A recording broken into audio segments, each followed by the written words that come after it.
Hey everybody, I'm TJ Majors, spotter of the 6 Cup car only this weekend. Freddie. Yo, what's up? Spotter for Bubba Wallace for all but 4 laps yesterday. I thank God I did not have Chandler Smith this week. He was in Portland getting in his own trouble. And I had Matt Mills in the truck race. What's up, Casey? Hey guys, Casey Boat here. I did not spot any drivers. And of course, lovely Brett Griffin decided that we weren't important enough today. But I think that this show might be one of the coolest shows because, Freddie, I believe we have a pretty cool guest today. Yeah, we actually ran into this guy at a function in Coda, I think it was, right? And we just started talking about how he enjoys the podcast. And so Graham Smith, welcome to DBC. What's up? Good to see you. You picked a great show with Brett not here. So how did you really mean that? Did you really enjoy the podcast? I mean, I started listening on the later end, and I think at least I can account for the most recent episodes. It's been fantastic. Yeah. And, I've really enjoyed it. So just talking about, obviously, you are the Vice President of Business Operations at U.S. Legend Cars International. I used to refer to 600 Racing. Yeah.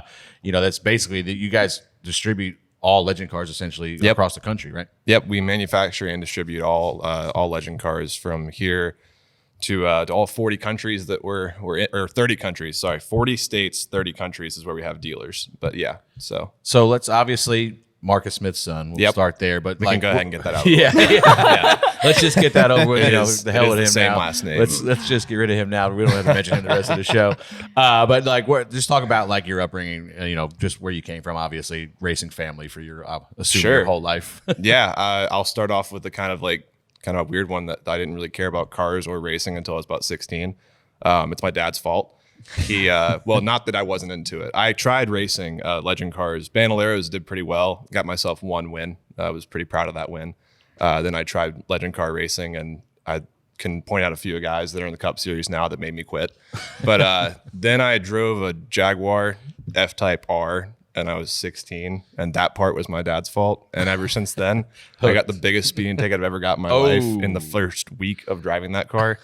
And you got to tell us how fast it was. I mean, you can't just say that and not say you weren't doing like a so I got caught. Is the statute of limitations run out on this yet? I got caught at 55 in a 35, but I can assure you that I was going significantly faster than 55. So I don't know if the guy's radar was broken or what, but I looked down when he said 55, I was like, thank God. You're right. Yep, that's exactly how fast I was going. Yeah, you're right, sir. Absolutely. When Jack would tell us about getting speeding tickets, and the officer would be like, "Oh, I got you at 95," and Jack would be like, "Oh, I was already got me when I already slowed down." Yeah, I hit the brakes before that, buddy. But no, I got into cars and racing. Cars become a complete and utter obsession for me as of the past few years.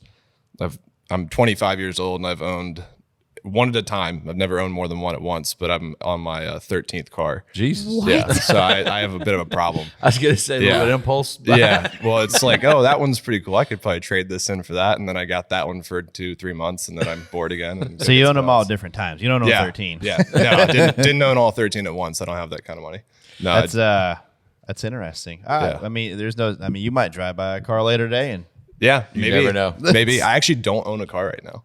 Oh, what? Yeah. Whose car is that? We stole one. Borrowing that one. Borrowing that for Dad. Yeah, that's Dad's car. No, I'm driving a company car now, but I was like, Dad, it's kind of funny. I'm at the point where I don't own a vehicle. This is weird. So, I mean, obviously, you got Summer Shootout coming. One of your, obviously, I'm assuming bigger events for you guys. The biggest. Listen, to me, Legend car racing across the country is blown up. I know my home track, Riverhead, they're getting 30, 40 cars a night. They're sending people home, which is rare in the short track world these days. And at pretty much any racetrack I go to where there's Legend cars at, it's big competitive fields. Bandolero racing also taking off under the same banner, I assume. Riverhead, again, they have 2 different classes because they have so many cars there. Just talk about Summer Shootout coming up, and if I'm a dad with a kid growing up, how do I get into Bandolero or Legend car racing? Yeah, absolutely. So funny enough, I was talking to Dan Barker from NASCAR. He said he was up at Riverhead, said it was just an absolute show this past couple weeks ago. But so Summer Shootout is really the kind of the crown jewel of Legend car racing. It's 10 rounds in 8 weeks at Charlotte Motor Speedway on the quarter mile right there on the front stretch of the oval. So you get a chance to compete on the same asphalt that all the Cup drivers get to go on.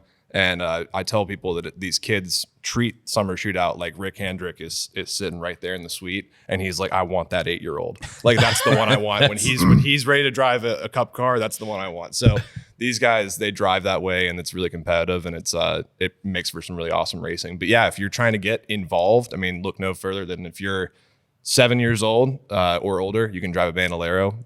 They cost about $7,000. It's probably the cheapest full cage built race car you can get out of a shop that's making them, made like an actual manufacturing plant, not just making one in your garage.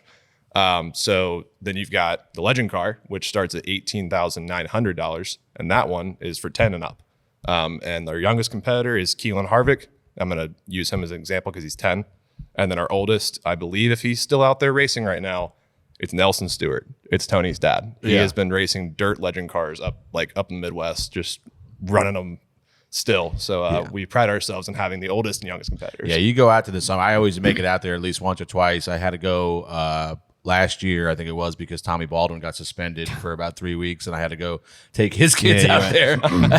And it's just amazing. And I mean, I remember when I first moved down here, I was obviously helping Bubba, but Bubba would go back and run every once in a while, even when he was running K&N or Cup. Like he'll go back, and that's where these guys came from. Bubba, Blaney, Joey. You know, I remember talking about like trying to get noticed. I'll never forget. I went back. This is when Bubba was running. And Gray Galding was probably like 7 or 8 years old. I raced against Gray. And he was head to toe, like KHI, everything, like little professional Gray. Didn't he have the donut stuff on his yeah, car, too? Krispy Kreme. He would bring that Krispy Kreme truck around. Oh, it was the best thing ever. They would always bring Krispy. And like the Cup races, I don't know if you were spotting yet or not. They used to he would bring donuts to every Cup hauler. That like walk in himself and lay him on the counter. Oh, yeah. That's awesome. Like he was so young though. Oh, he was a kid. Just going out there is a blast. I mean, even If aside from the racing, you've got bus races and stuff for the kids. There's a guy hosing down the fans because it's a little bit warm. I once sponsored a bus race there. Did you? You know Did you the really? guy that we brought up last week, Hovis. Yeah, he actually raced in the bus race, and That's fun. It's back in. we should get them in a bus race. Oh, I think I'm that could- absolutely down this for that. could be- I am not. Well, driving summer a bus with shootout Freddie is and Brett. You know all the Unless crazy they're riding with ideas. me. All the crazy ideas that my dad has for the Cup races. We actually the ones that get rejected just go right to summer shootout. So that's how we get bus races and fire trucks spraying fans. It's obviously working well. it's Maybe working you pretty can slide in the spotter race. Me and Brett were supposed to run last year. I think Colleague had a race. They did. Last year, the year before, and we were supposed to run in it, but then we both ended up being out of town that week or That something. race got insanely I'll bet you were. Yeah. We gotta get out of town. Landon, I did a bus demo at Riverhead like an idiot. They set me up, right? So I go to Riverhead. It was like an off week or something. This was only like 3 or 4 years ago. And they're like, so the Riverhead, they same buses. Obviously, they don't just have this many buses they can tear up. So the first half of the season, they run races where it's a figure 8 race or an oval race. And then the second half of the year, when they can destroy the buses, they run demos. So I'm in there about June, July. So I don't know. They're like, hey, you want to run the bus race tonight? And I'm like, yeah, absolutely. No. So I signed up for the bus race, and we go to the drivers meeting, and they're like, all right, guys, take it easy on the nose shots today. We want to save as many of these for the next one as we can. And I'm like, nose shots? I mean, what are we doing here? I'm thinking it's a figure 8 race, And I'm like, what are we talking about nose shots? Who's going to hit each other in the nose? They're like, no, this is the demo. And I'm like, it's like I would rather. Why would you want to do a figure 8 in a bus? Because I did figure 8s with my. That's what that sounds like racing. essentially a good demo. You got like a car is this big. But listen, let me tell you something. I regret that. I'm like, how am I going to back out of this? Like it's like I can't now. So then I ended up doing the demo, and it was Did you flip? Terrible idea. I almost flipped. Like because you don't realize like. There's 3 or 4 guys that do every demo there, and they're the ones that get the buses ready. So you kind of they know what they're you doing. kind of take it too. easy on them. You don't go after them because you don't like they're going to win. So it's like the other guys have their own little race. So me and my buddy Chris Lisinski, he was on the other side of the track. So I'm like, I got him. So I'm looking over my shoulder. I'm in reverse. I'm hauling to the infield trying to back up into him. Never think that there might be somebody coming from a different direction. And right before I got to him, I was on 2 wheels because this guy T-boned me.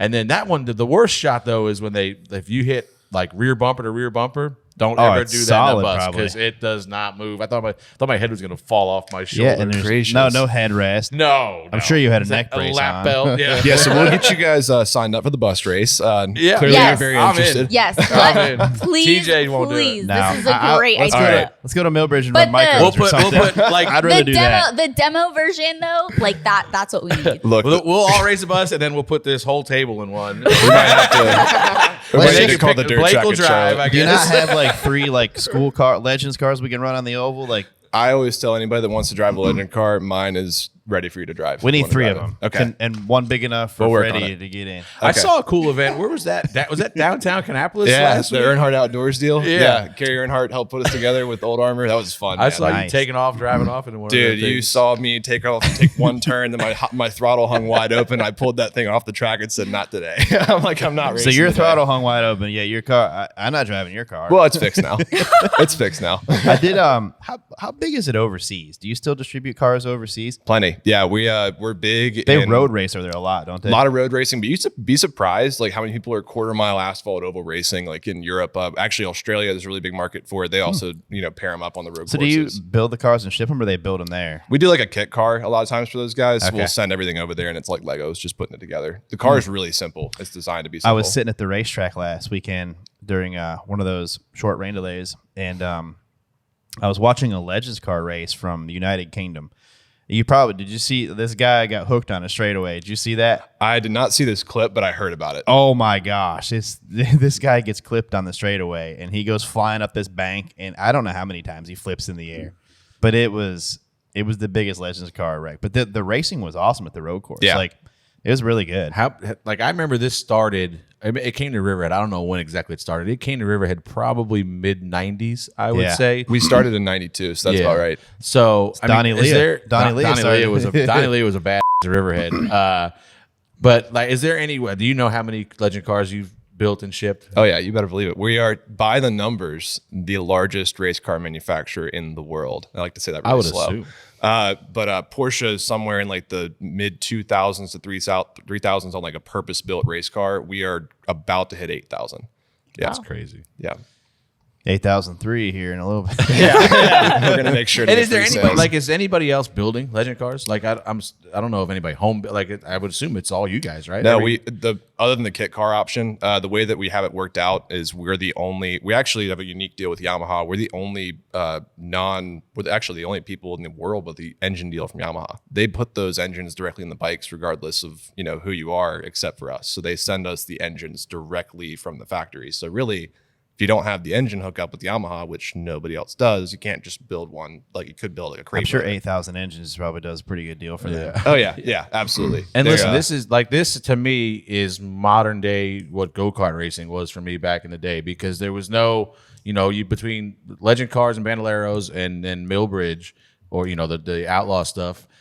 That's it. Like back in the day, like everybody ran go-karts until they were about 14, 15 years old. Now you have so many different avenues. I mean, Keelan Harvick was a great example. He has driven, I think, everything on the planet so far. Kevin's Like incredible. Kevin is doing an incredible job with him, because there's not going to be anything that kid's not prepared for, whatever level or avenue he wants to take to start him. But yeah, I mean, just going back to the shootout, like I know that starts practice, I think, tomorrow, right? First round of practice is tomorrow, and then Monday and Tuesday of next week are going to be our first round 1 and 2. Are they? Doubleheader. Is everything open to the public, or do you? Yeah, the stands will be open. Everything. I think the tickets are. I really, mean, I remember being an intern, and that's where I spent my summers. Like, it is just such a cool experience. If you are a race fan that happens to be in the area, there's always a ton of people there, a ton of industry members. I mean, yeah, you can go, you can buy a pit pass. It's not like a NASCAR event where you have to have a license or anything. You just buy a pit pass, walk around.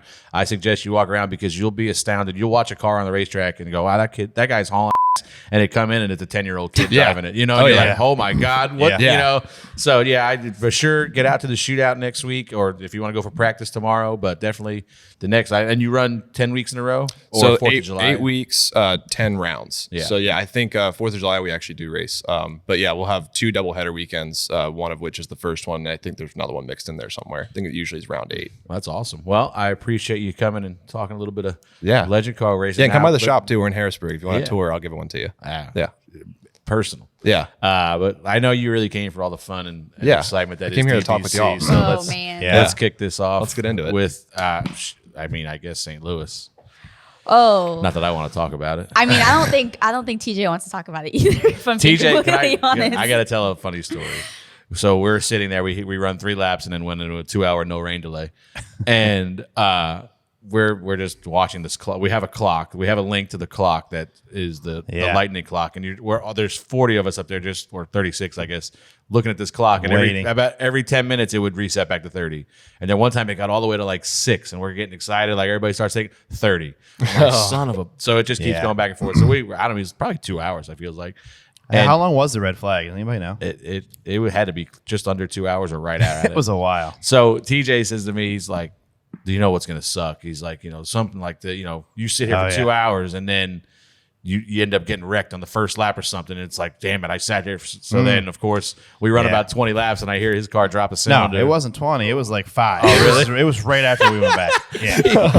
I walked out. I said, you want to know what's worse than getting wrecked the first lap after a rain delay?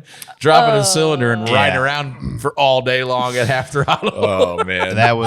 If the straightaway was like 200 yards shorter, it would have been great. Yeah. I mean, it was. I will say, like, I feel like everything happens in threes, though. Like, you have the lightning delay, then you have the issue with the technology, then you have the track, like the wall breaking. I mean, anything else that happened, like, it always happens in threes, but we got it done. You've never seen panic like I heard on the voice of the guys on my radio when they did not have their internet connection. I don't know, but I mean, you guys were in a different scenario, but it didn't. I mean, I don't like losing timing and scoring, but like it wasn't that big of a deal. Like when they didn't have SMT and all the data to look at, they were going nuts. I heard a lot of radio comment. Like I heard Alan telling Corey, sorry, I can't help you here much. What's okay, because he's a race car driver. He'll figure it out. Yeah, you know Bubba was what I mean? pumped. Bubba's like, thank God. I'm tired of hearing about lifting a little bit later. Yeah, I mean, you'll figure it out as a race car driver. You're gonna be okay. But I mean, if you think the people at the track were complaining, Graham, you probably saw it on Twitter. I mean, you would have thought that like NASCAR was canceled because I didn't fire Twitter up there because I was afraid of what it was gonna look like.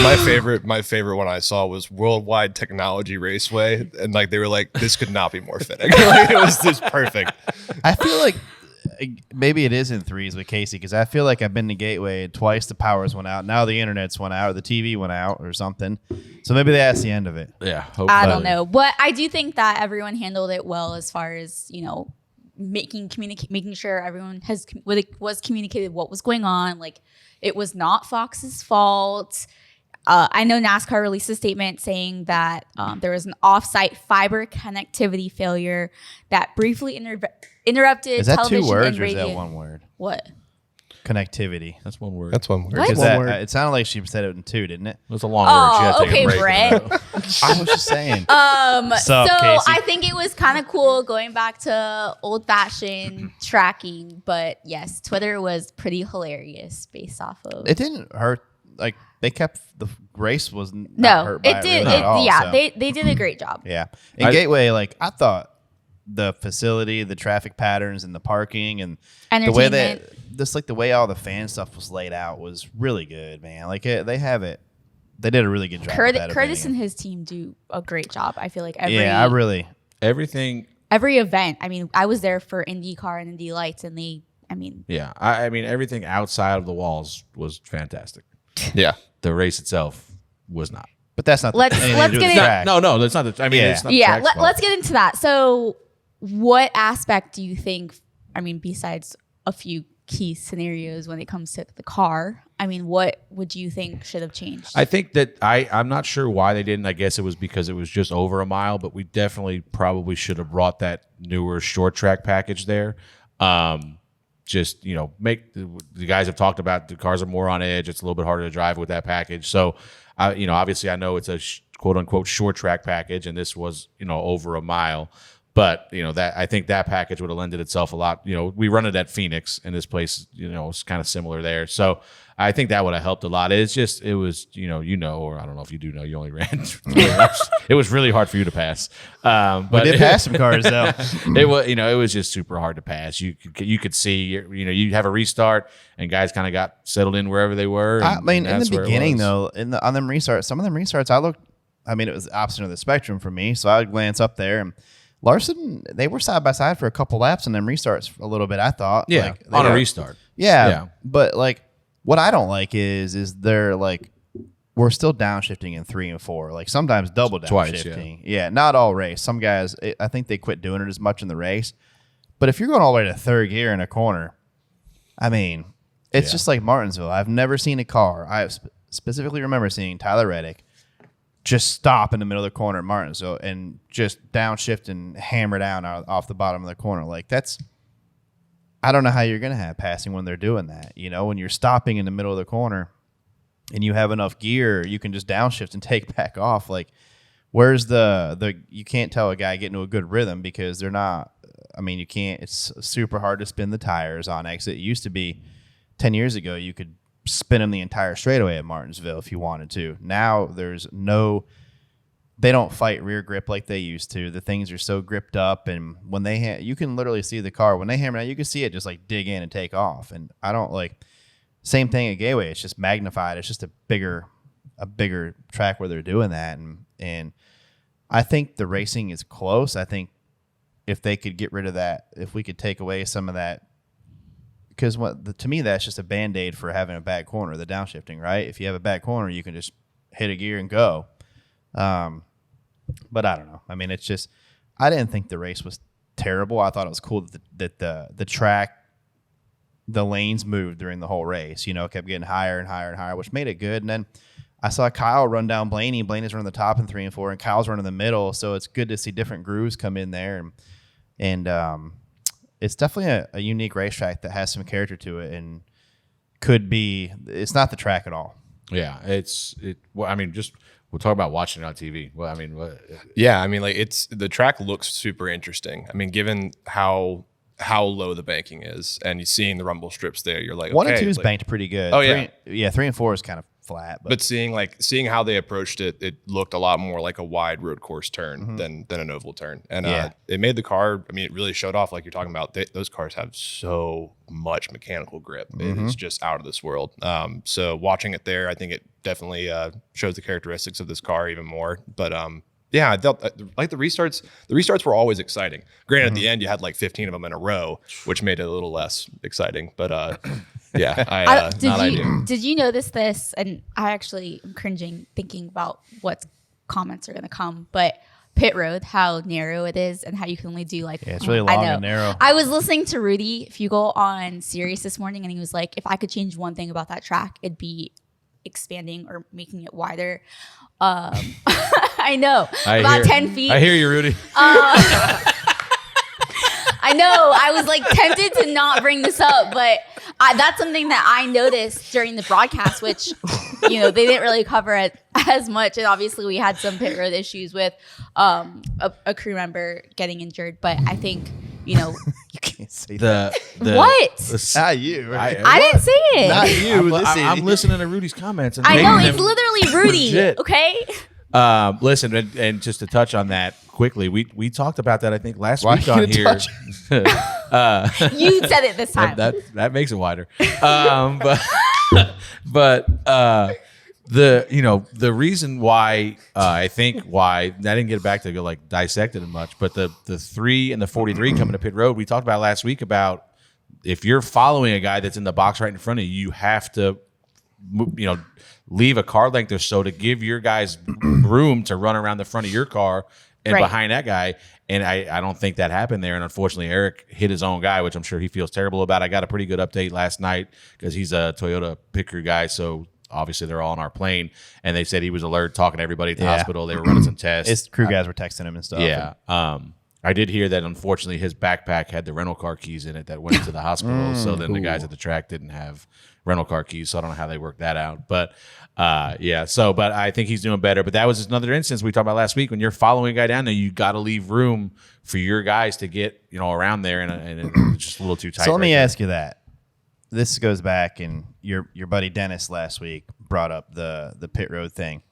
What do you think's acceptable for the car if you're in the first stall and I'm in the second stall? What do you think acceptable for you to do? to get into your box. I'm in front of you. You're a number one stall. What is acceptable for you? And I'm running second to you, and we're coming down pit road together. I think that that line that they have there is a good line. The line there that's their The orange idea of that orange, that orange line. That's their idea of what's acceptable or not. Because I think that if you drive 4 wheels under that line, that's unacceptable. The orange box is my box last week, and that's pretty accurate how it was. There was all 4 tires inside my box. Yeah. Yeah. But say at the same time, that wouldn't be. I don't think that's 4 wheels over the line. Well, there was 2 warnings given. Yeah. I don't know why we just give warnings, but I mean, I told you, they said it'd have to be pretty bad. Like you'd have to basically drive. To me, that was bad. All 4 tires, basically, he could have stopped in my stop, and we could have changed his tires. Well, you should have done that. I mean, that's how bad it was. But isn't that essentially what they're trying to avoid, causing any injuries for crew members and things like that? Where if they're just giving out warnings, it's listen. They made it clear to us in the meeting that it would have to be pretty substantial to get. They're just going to keep doing stuff like this until they say, "Hey, you better be close to that line." He wasn't even making an effort to be near that corner of that box. He was in the first stall, wanted the best run off there. Was he right? Were you guys right behind each other? Yeah, we followed him down. And Danny said on his show, well, you picked right there. Well, that's okay to pick right there. He's in the best stall, but that's for the exit. He still has a job to do on the entry to take care of others. I mean, it just doesn't mean you get 3 stalls that are yours. I mean, there is a possibility the car behind you is running good. And I just don't understand the warnings. Hey, don't do that again. Hey, don't do that again. When does it end? Yeah, but that is to answer your question. That is not a great pit road. And we see that a lot at Indy. It's the same thing. Indy, anytime you get those long, narrow pit roads, you just can't. It's hard to go anywhere. You can't get in your box. Can't get out of your box. We saw people in the truck race. I saw one person down. I'm not going to name any names, but they were lost coming down pit road. And they're stopping in the drive-through lane, looking for their box, and you're like, get out of the way. I get it, you're lost. Yeah, but get the hell out of the way. That's what and that's the truck series, because sometimes you get, and that's a shorter track, so you might have somebody. But that is a very challenging pit road for first timers. And if you don't know where this is, any young guy, I mean, I guess truck series might be the first series where you make a green flag stop. So pay attention on the pit road runs and in practice where you're at, or if you have a practice where you know where you're going to be. That's a big part, man. You can easily get in trouble there and get your fenders knocked in and get turned if you don't know where you're at or what you're doing. So it is a big, especially at a track like Gateway. Whenever I was going over my notes for Gateway, the biggest thing was pit road. You know, so. And it's an interesting entry to pit road because you can kind of haul ass through turn 3 on the apron and then get to the speed at the line. But yeah. Anyway, let's kick it off, Casey. Let's hit in the spot on, spot off.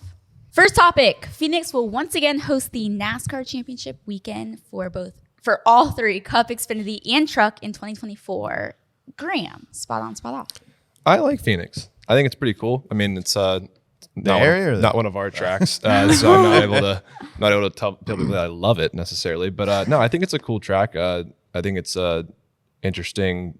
I don't know. I don't necessarily have a take. I would say spot on just for the fact that I thought the racing there was pretty good last year. I mean, Joey put on a show, but the racing was pretty good. So I don't know. I like Phoenix. We're going to disagree right off the bat. Go ahead. Graham. I just wanted to make sure you don't own this place, right? No, I don't. Because I'm getting ready to bash. I don't own any tracks. So yeah, remember your family. Yeah. You can bash all you want. Yeah, go ahead. I got thick skin. Listen, we talked about this last week. I don't understand why, but we come off of 4 phenomenal NASCAR weekends in a row. The month of May for us was phenomenal with Kansas, Darlington, North Wilkesboro, Charlotte. All 4 races were great. The atmospheres were great. The North Wilkesboro race might not have been the best race, but the atmosphere there was unbelievable.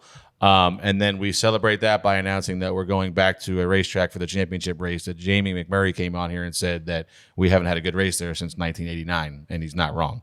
So, it's just this package, this car just doesn't lend itself to good racing at a track like that right now. And I don't know why we're not. I mean, there's reasons that are well beyond my pay grade of why we're not doing this, but I feel like we really need to explore different options to take it. I mean, it's kind of run its course where we've been doing this now for 3 years and it's the same.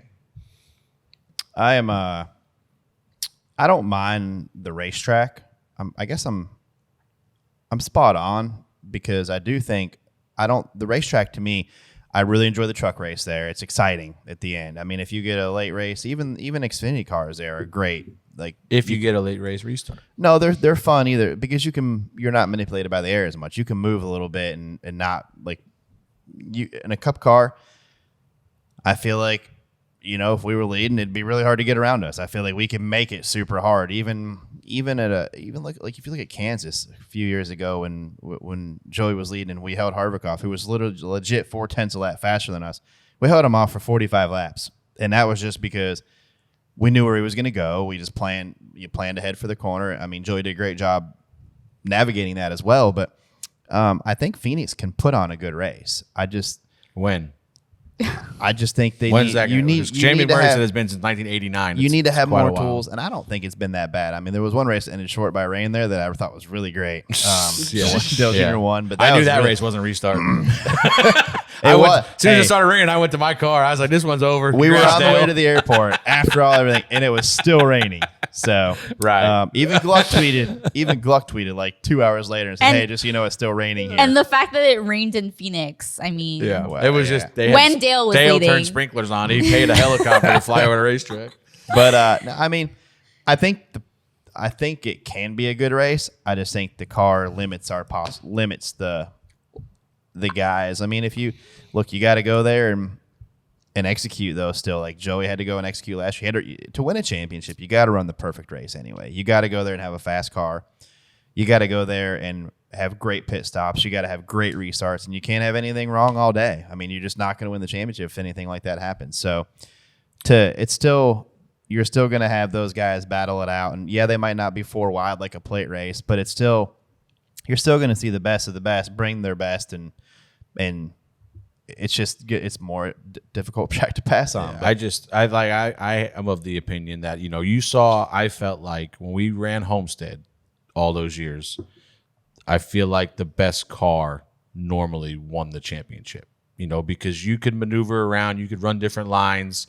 Obviously it lended itself to some guys. Tyler Reddick busted off 2 Xfinity championships just because he could run the top better than anybody in the Xfinity series at that time. But I mean, he had a solid. He was gonna. Oh yeah, he was a threat no matter what. But not saying he wasn't good, but that's where but you could manipulate things to where you could make stuff happen. This car with the even the last 2 years, Joey was dominant last year, dominated the race. But if we got a late race caution and Joey comes out of the pits 4th, guess what? That dominant car ain't going to be for him, I don't think. I think whoever comes out with the lead in a 10-lap shootout is going to beat him because what your car can do doesn't matter because you can't pass. So, I think we just need to get back to a racier racetrack to where if you have a good car, you're not boxed in by, oh, God, I caught a late caution here and we didn't have the best pit stop on pit road. I know, obviously, it's a team sport and everything factors in, but if you have the best car that day, you should have a fair shot or a better shot at winning the race versus I came off pit road 5th here and now I'm basically screwed. I'm never going to get back there. Yeah, I mean, it's definitely maybe we need a 10 to go out mandatory caution at Phoenix. No, coming to the end. I mean, hey, Talk about you want to earn it? manipulating the race. That would be sketchy. But I mean, Homestead. But that's though, the problem. Homestead is a great racetrack though, and even in 18 when we won that race, we had a great short run car. If the last run of the race was 30 laps, Truex was going to probably mow us down and pass us. So, but we were just so fast on a short run, and we had I think the last run was probably 15, 20 laps or something like that. And even Kyle, Kyle had a great come out first off pit road. He was actually running the worst of all the 4. Then he catches a caution at the right time, and his pit crew gets him out first, and he's in a really good chance to win this race. But it is Homestead. It's just hard to beat Homestead as far as a racetrack to end a race with because there's 3 to 4 distinct different grooves. There's tire fall off. It's just it's Miami. You know what I mean? It's.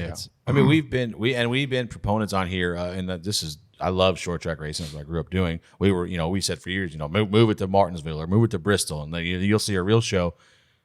Right now, I'd rather a mile and a half. I mean, I'd rather so good. I'd this rather year. run Charlotte would be way Charlotte. better. Kansas, Homestead, obviously. Like the mile and a half package right now is our best racing. So I don't understand why we're not trying to trend in that direction for our biggest race of the year. You know, or Charlotte's our second become a biggest race. perfect mile and a half racetrack for us. I mean, like, they're never gonna forfeit that championship race to SMI. I don't think, but comment.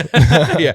But hey, look, the Hall of Fame's here. We've already got the celebratory area set up. Yeah. Look, just and the Hall of You Fame's guys have, actually really have bad. also Just proved that you quick do it right advertising. too. Yeah. Between Wilkesboro and Charlotte Race Week, like we're professional party planners. I mean, by all means, plan my daughter's second birthday. Can you We'll do. Can y'all plan a better spot or something? Oh, I don't know anything about that. What? That's not really true because I was standing in a holler on Wednesday with the late model race with you and your dad and Dale Jr. We talked about that. Hey, but I wasn't involved in the decision-making process. So I know you guys gave me when I wasn't here, so I got stuck in the infield, right, for about 20 minutes. Oh, no. And guess I'm who's sorry, Freddie. and guess who's standing next to me?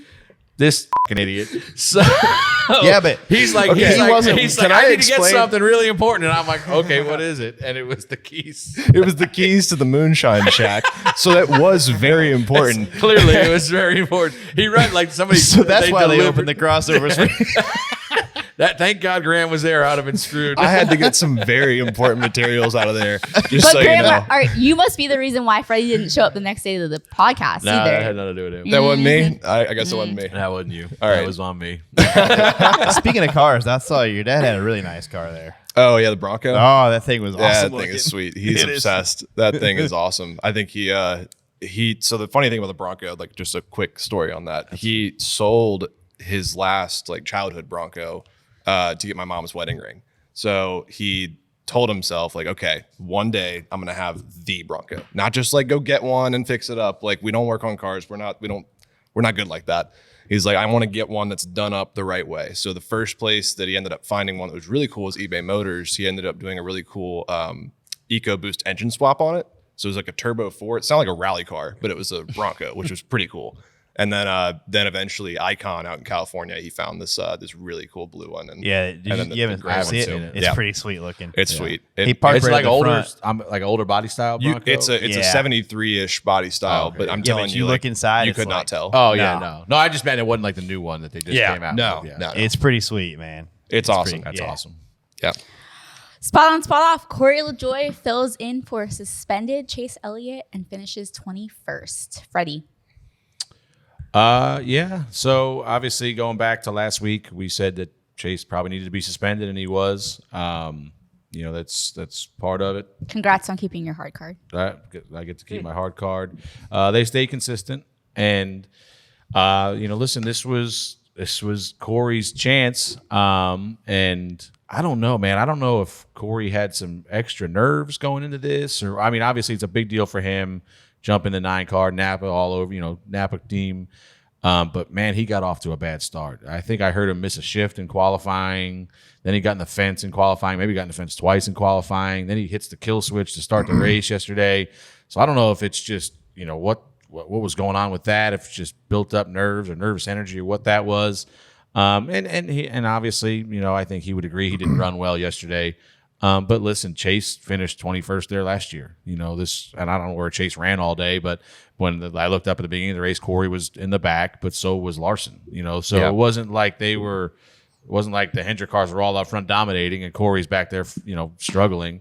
But it was a tough day for Corey. I think he rebounded and ended up 21st. So is what it is. I think not what he hoped for. Is that really rebounding? Well, I mean, he survived at least.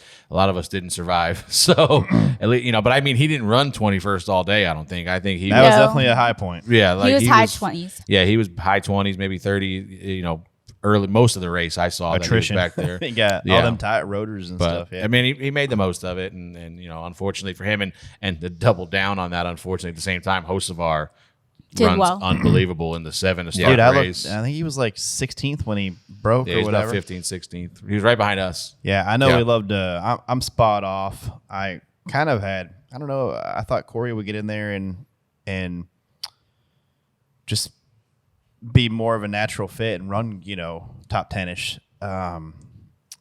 But seeing, I know we like to bash him, but Carson did a really good job, and he First of all, he didn't bring in any yellows for himself and things like that. But he did a really good job in the Cup car adjusting to it, which is, I think it kind of helps him that he doesn't have, I don't know, maybe. I think his Xfinity car would hurt him because he does a lot of Xfinity starts, and he gets in his Cup car. I think his Xfinity. I mean, he does really well when he does that, when he runs that 77. Yeah, but he doesn't have a ton of starts in No, his Xfinity I car. think too. But I mean, he got in and just seemed to naturally adapt to this car at a place where you shift a lot, and it's a little more technical than a lot of the 1.5 miles and stuff. So I thought he did a great job. And spot off for, I thought Corey would be top 10-ish. Yeah, Okay. I think, spot on for the choice to pick Corey, I think. I think looking, like hindsight, if we're looking at how we felt, going into it, I think Corey was a good choice. I think it was also like an awesome PR move. I think like he's a great guy that we've all wanted to see get into a really competitive car. Unfortunately, it didn't work out for him. But yeah, I'd say spot on for the actual decision to put him in there. Performance itself, was a little less than impressive, but it was, I was rooting for the guy. I like Corey. I'm a lot. happy he got the opportunity to do it. I've known Corey since I moved down here. Yeah. My apartment was right across the street from Lajoie shop, so I used to go over there, feel the fairgrounds days and stuff. Yeah. So I was really pulling for him. Unfortunately, it didn't work out. But talking about Hocevar, listen, and we do bash him on here from time to time. It's deserved most of the He time. gave a really good interview I saw. Yeah. When I think it was announcing or reacting to the announcement that he was going to run the car about. Realizing he's made mistakes and just trying too hard and making stupid mistakes and kind of owning up to it. And, who knows? Maybe we can get him on here one day. Maybe I'll have to have Brett reach out and try that. But, So now, if he says that, though, now yeah, he's doing a good job of he's run them Xfinity races. He's went to the back a couple times and drove towards the front. He's done a good job in those Xfinity races, but just can't have any more of those moments where selfish moments. You know what I mean? That's it. Like you come out and say you kind of owned your mistakes in the past and said we're gonna, I'm gonna try and do better from here. But now you can't go back and just hook somebody next week when you get mad about something. So yeah, and then just to close the deal on Corey there, like it just goes to show you. And I think Bubba went through this a little bit 2 years ago. Like these guys are the best in the world in their minds. You know what I mean? Corey thinks he should be the best driver on the racetrack, probably, or at least maybe realistically top 10, top 15, whatever. But that you can't just jump in a fast race car and go fast. Like I think Bubba thought when we got to 2311, like, oh, this is going to be easy now. Like I'm going to jump in these Toyotas, Gibbs cars, and I'm going to go out there and win races. And we found out that first year that was going to be a hell of a lot harder than that. And now Bubba has bared down, done the work, and you see the fruits of that labor this year. But and this is just another awakening for Corey, where Corey probably just thought, and I know Corey's not naive enough to think he was going to go out there and win the race, I don't think. But, I'm just jump in this 9 car and it's going to take care of itself. And it, unfortunately, it didn't. Obviously, not a great day for them. The team, I'm sure, would agree that their car wasn't. I was about as to good say, as it needed to be. I also don't think that Corey was given the best hand at that moment either. I mean, Larson really sucked at the beginning, but he also has a relationship with his crew chief where they could make the changes just like they did last week and then end up being in contention for the lead, where Corey's coming in, doesn't know the team as well, doesn't have the relationship with them. And so like when his car doesn't do well, he's probably at the point too where he probably does feel the nerves because all eyes are on him, which I would do the same thing, but he also probably didn't have the tools to be able to make the adjustments that Larson and his team did to get to that point. I hear what you're saying, but like if you look at the other cars, the 24 was up in the top 5. The 5 got up there and stayed up there once he got there. He was working his way through the field slowly. The 48 hung around between 7th and 10th most of the day, 12th. And then you got one in the high 20s. Like I would expect this car, even on an off day, to be in the teens. You know what I mean? Like, yeah. And to top it all off for Corey, obviously they weren't great there last year. I'd have to go back and see where they went, but Corey blew up last year there. Yep. Like, I don't know, 60, 70 laps in. So and this is not like your typical 1.5 mile or mile racetrack that we run. This is kind of a different animal. You're shifting. It's got 2 different corners. So and I don't know that he's ever ran there before last year, and obviously he didn't run much truck races. So so this is, and it's just everybody else had 300 laps or whatever, 250 there last year, and he had 50. So it's just something else that just lended itself to not the ideal. Still a really cool opportunity for him. Yeah, and hopefully this won't be his last either. No. I think he's still cream of the crop when it comes to drivers who deserve great rides. One other thing I want to touch on this moment or at this point with Chase Elliott, obviously serving his 1 race suspension. Now, yesterday, there are talks, whether it be RC, Austin, Twitter, because they always have some sort of say in this, where Austin Cindric intentionally wrecked Austin Dillon. And this morning, NASCAR is basically saying that they're going to look at the data, whatever. Do they have it? Is SMT working at that point? But this opens a whole can of worms, right? Now, any driver who hooks another driver, and has a past beef, so to speak, is that the protocol now? Is they're just going to look at SMT data? Well, yeah, they need to. Up means left. Yeah. And listen, to TJ's credit, I didn't see it. It was right behind me. I didn't see how it started. And TJ came down to me right away, and he's like, I think that was intentional. And I'm like, there's no way anybody is dumb enough. So I said that, first of all, because you said that earlier something was going on. They were going at it earlier, and under yellow, I saw the 2 pull up next to the 3, and they do that when they're not happy with each other. Hey, I don't know what they're probably waving and thumbs up at each other or something. But you pull up next to it, so you and I was talking to somebody earlier about this. You subconsciously notice that as a spotter. Like if you see that, you're like, okay, those 2 guys aren't happy with each other. So you notice when they're together on the track, you just focus on that a little bit more because you think something might happen there. And that was a focus point of what I saw because we were behind everything all day. Every restart we lined up dead last. So I had everything in front of me all day. So I'm watching for things that could happen. And I seen this happen under yellow, and then when they got together on the track, and I mean, I thought it was going to be a run down into the corner and just run into him a little bit or something, but I saw this happening, and I don't know. I just said, listen, this is one of my wooden idiot contenders for we just saw this last week with Chase. They've set the precedent with Bubba and Chase. This is why I said on here last week that we need stiffer penalties for this because, you see Chase Briscoe gets hammered with a penalty for an illegal part. And he ran last. Illegal NACA that he was slow as shit all day. He loses 25 playoff points, 125 driver owner points. They get a $250,000 fine, and Chase Elliott gets a week off for quote unquote from Steve O'Donnell intentionally putting other drivers at harm. How can Chase Briscoe's penalty be so much stiffer than Chase Elliott's? And I had talked about on here last week, taking the win eligibility away or removing your previous earned playoff points. Bob texted me that night or the next day. He had a really good idea. And then literally 10 minutes later, one of the executives from a top NASCAR team texted me the same exact idea, like they were almost sitting next to each other. They think, and I agree with them, if you do this, you should be suspended for that race, the next race, as well as the first race of the playoffs. Because now you're not adjusting anything that you've earned previously. You're still in the playoffs, but now you've just made it a lot harder on yourself to transfer out of that first round. Because there has to be something that hurts these guys. There's nothing. Chase Elliott did not lose anything yesterday. In fact, it probably looks better that somebody else got in his car and ran 30th all day long because now he says, look, this is what I do.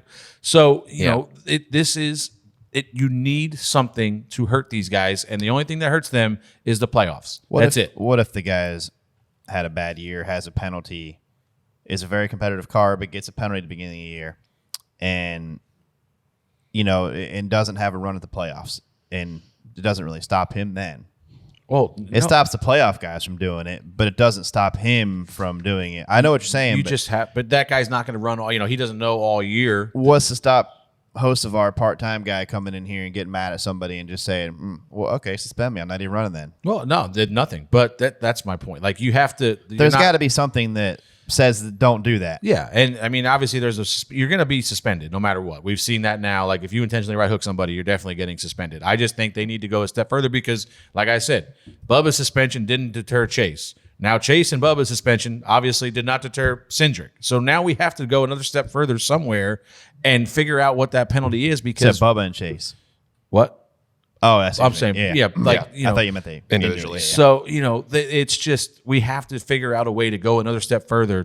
I don't know what it is, but Obviously, it's not stopping, and we can't have guys right hooking people at racetracks. It's just I don't we understand can't why do you'd that. want to do that. First of all, like I get it, you're mad at the guy, but you're talking about one spot on the And track, then on top of that, Ricky Stenhouse, who we've talked about on here before, Dude, Mike having Kelly a and them great run guys, again. another great run. They're in top Yeah. 10, and now he's an innocent victim because Austin Cindric got mad at Austin Dillon, and he stuffs the both of them in the wall. And honestly, for Austin Dillon, thank God Ricky was there. If not, he's going to pound the wall head on into one at a bad angle again. yeah, and it took Ricky out like all the way out. Yeah, The- he was the dude driving his tail off all day, having a great run, and those guys didn't deserve that. No, absolutely not. They've been JTT's been. I mean, they've been strong lately, man. It's been great to see them in the top 10.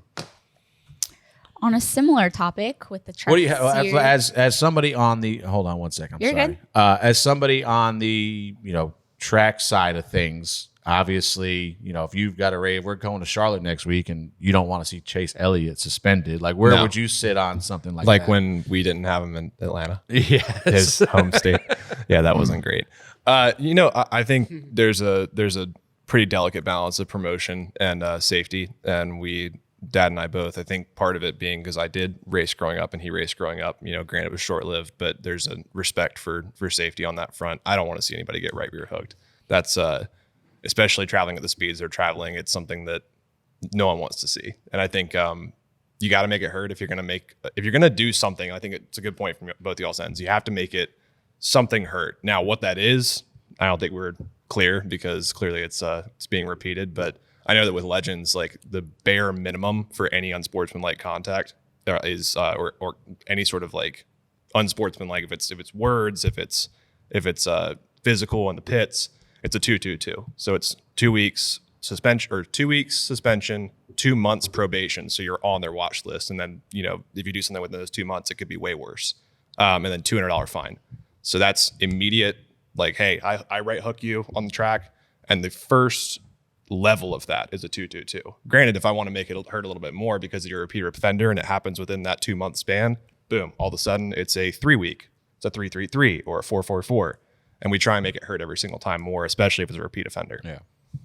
I just don't like dog legs, end of the straightaways. Worst, like you said, if Stenhouse is in there, ooh, that's a big hit. Yeah. And if there's ways to do this where it's not like if you're coming up off the corner and it's getting close to the wall and they kind of, you can do it like you could have done it off a 2 real easily there, right up against the wall, but you're gonna hurt your car when you do it. But man, at the speeds like end of the straightaway and dog legs, man, like it almost like Denny gained speed going towards the wall. Oh, that was an ugly one. And Yeah. Gateway turn 1 is a tight corner. Like that's a tight corner. So to get right hooked right there, no thanks. A frustrated Zane Smith after a late wreck with Ty Majeski says, I kind of did it to myself staying in the truck series. It's pretty unbelievable how scary some of these guys are. And this is a quote via Front Stretch. So thanks for that. TJ, spot on, spot off. I'm spot off. That's not Ty Majeski is a really good driver and arguably one of the most talented guys that hasn't been in had much of a shot yet. I think, the guy's been working his way up and he's done it the hard way too. He had to take an engineering job and to get a handful of truck races, right? So I think Ty, accidents happen, man. I'd rather see, this isn't like I know it looks like he just went on there and ran over him, but Ty was trying to win the race. He overstepped a little bit and Zane's right though. This tends to happen more in the truck series and the Xfinity series. This doesn't really ever happen in the Cup series like that, but I don't think Ty. I think it's just a racing deal, and I think your strategy, the way those yellows played out, also puts you in that position as well. You're on older tires, I think, right? Pretty old tires compared to the rest. So your advantage that you had, he was going to win the race unless them yellows come out. He was going to win. It was going to work, but the yellows. The yellows at the end just really hurt him. How do you feel about, we talked about this before, how intense the truck series guys are and they're essentially just running for their jobs. How do you feel about Ty's comments around the truck series overall being too aggressive? You mean Zane's comments? Yep. The truck series is very aggressive, super aggressive. When you go into turn 1 at any of these tracks, you're going to be 5-6 wide half the time, and they don't they don't care. That's kind of what it is. And whoever, drives down in there and comes out on the other side of the first corner is usually that track position. So, and they don't care. They'll come off there and both the doors ripped off the truck, and that's how it is. I don't. If I was an up and coming driver, the truck series is tough. Like, it's just hard to get away. You don't really get a chance to race the track and race the car or the truck. You don't really get a chance to do that. The stages are so short. I think so anyway. But I mean, how long were the stages at Gateway? I think 35 laps. Yeah, which is like a short track race. I mean, you don't really get a chance to settle in and save your tires or anything. At Pocono, we run like 8 laps and it's the end of the stage. That's what and like, you don't really get a chance to settle in and get to a fuel run or something like that and race the racetrack and truck. So I don't know. It's definitely a very aggressive series, very aggressive side drafting, very it's tough. When you go into turn 1, Martinsville, anywhere, it's exciting. Yeah, I'm spot off for the generalization of the entire truck series, because there's guys that are really talented in that truck series, Ty Majeski being one of them, Grant Enfinger, Matt Kraft, and there's guys that have been around forever that don't race like an idiot. And then there's obviously a group that he was speaking to that do race like an idiot, and I don't. That's what I'm saying. I don't want the entire truck series to get a bad. I mean, you saw. I don't feel like Ty's in that group. No, for sure not. Now maybe Nick Sanchez running over Haley into 3 and ruining her day could be grouped into that. Or there's guys that you can see out there that run super aggressive and probably over aggressive at times. But to talk about Ty, just. Listen, in my opinion, Ty had the best truck all day long. He kind of got behind on track position a couple times and got position on Zane going down the backstretch. And I think Ty owned it. I thought I saw a tweet or a post somewhere about Ty apologizing to the 38 guys because he ruined their day. So, he owned it when it happened, and he just overcooked the entry to turn 3. And I don't know if you saw it, but Grant had a little run on both of them and kind of peaked left on entry to 3 and then backed out. And it's almost, I don't know that didn't alter Ty's entry a little bit, because, he now might be thinking he's got to get in a little bit deeper to defend on Grant. So it's just, obviously Ty So was. what you're really saying, it was a 1,000 IQ move by Grant. Yeah, 100%. Like that, it was a pump fake that worked for him, But Ty just, it's one of he hasn't won this year. He's been in contention to win a bunch. It feels like I think he's probably leading the points, if not right at near leading the points, or was. So it's just these guys. Another thing, their names come up a lot when you talk about a possible second opening. It's Stuart Haas, Majeski, and Zane. So there's probably a little bit going there. I mean, look at last week. I mean, didn't Zane mess up at Charlotte? I don't remember. I'm pretty sure Zane got loose underneath somebody, and then yeah, he did. You're right, absolutely right. Off of turn 4, he got loose and wrecked Haley. I think he came down and wrecked Haley. So it happens, and I know it ruined your day and it sucks. But to Zane's credit, at least he spun out. He didn't take the guy outside of him with him. Yeah, well, I just cleaned out another. But it was a mistake, and Ty said it was a mistake, and Graham, I don't, that's you raced, sometimes it happens. Yeah, well, I think I'm kind of with you on the throwing the entire series out. That's pretty spot off on my end. This is a series full of drivers that are all trying to be the best, and inexperienced and inexperienced. And that's what I'm getting at is if you're trying to expect to have the same class out of a group of guys that are still, some of them, I mean, a good bit of them still in their teens, as a group of veterans that have been racing for a while, they're in the Cup Series, and you're expecting them to handle that pressure the same way, you're gonna get disappointed. Yeah, I mean, that's just the reality of it. It's I don't know. I think some really good drivers in the truck series. There's some fantastic drivers. I think the collective group is a group of people that are all trying to make a name. You got for a really themselves big one way or mix of another. those guys. Yeah, We talked about how Legends, a lot of the guys when you were racing, I mean, they're all now in the Cup Series. Right. If you were in that position, looking back now, what would you have done, or how would you handle it? Oh, I mean, I was in races with inexperienced drivers, being an inexperienced driver myself, and when I got wrecked or anything like that, and I mean this fully, you can ask people I raced with, but I just kind of thought, all right, well, we were all kind of going for it out there. I mean, that's the way it ends up sometimes, but I don't know. I'm not going to go US Legends just doesn't know how to put on an event because you got a bunch of over testosterone and all this different stuff. I think it's easier to deal with. Yeah.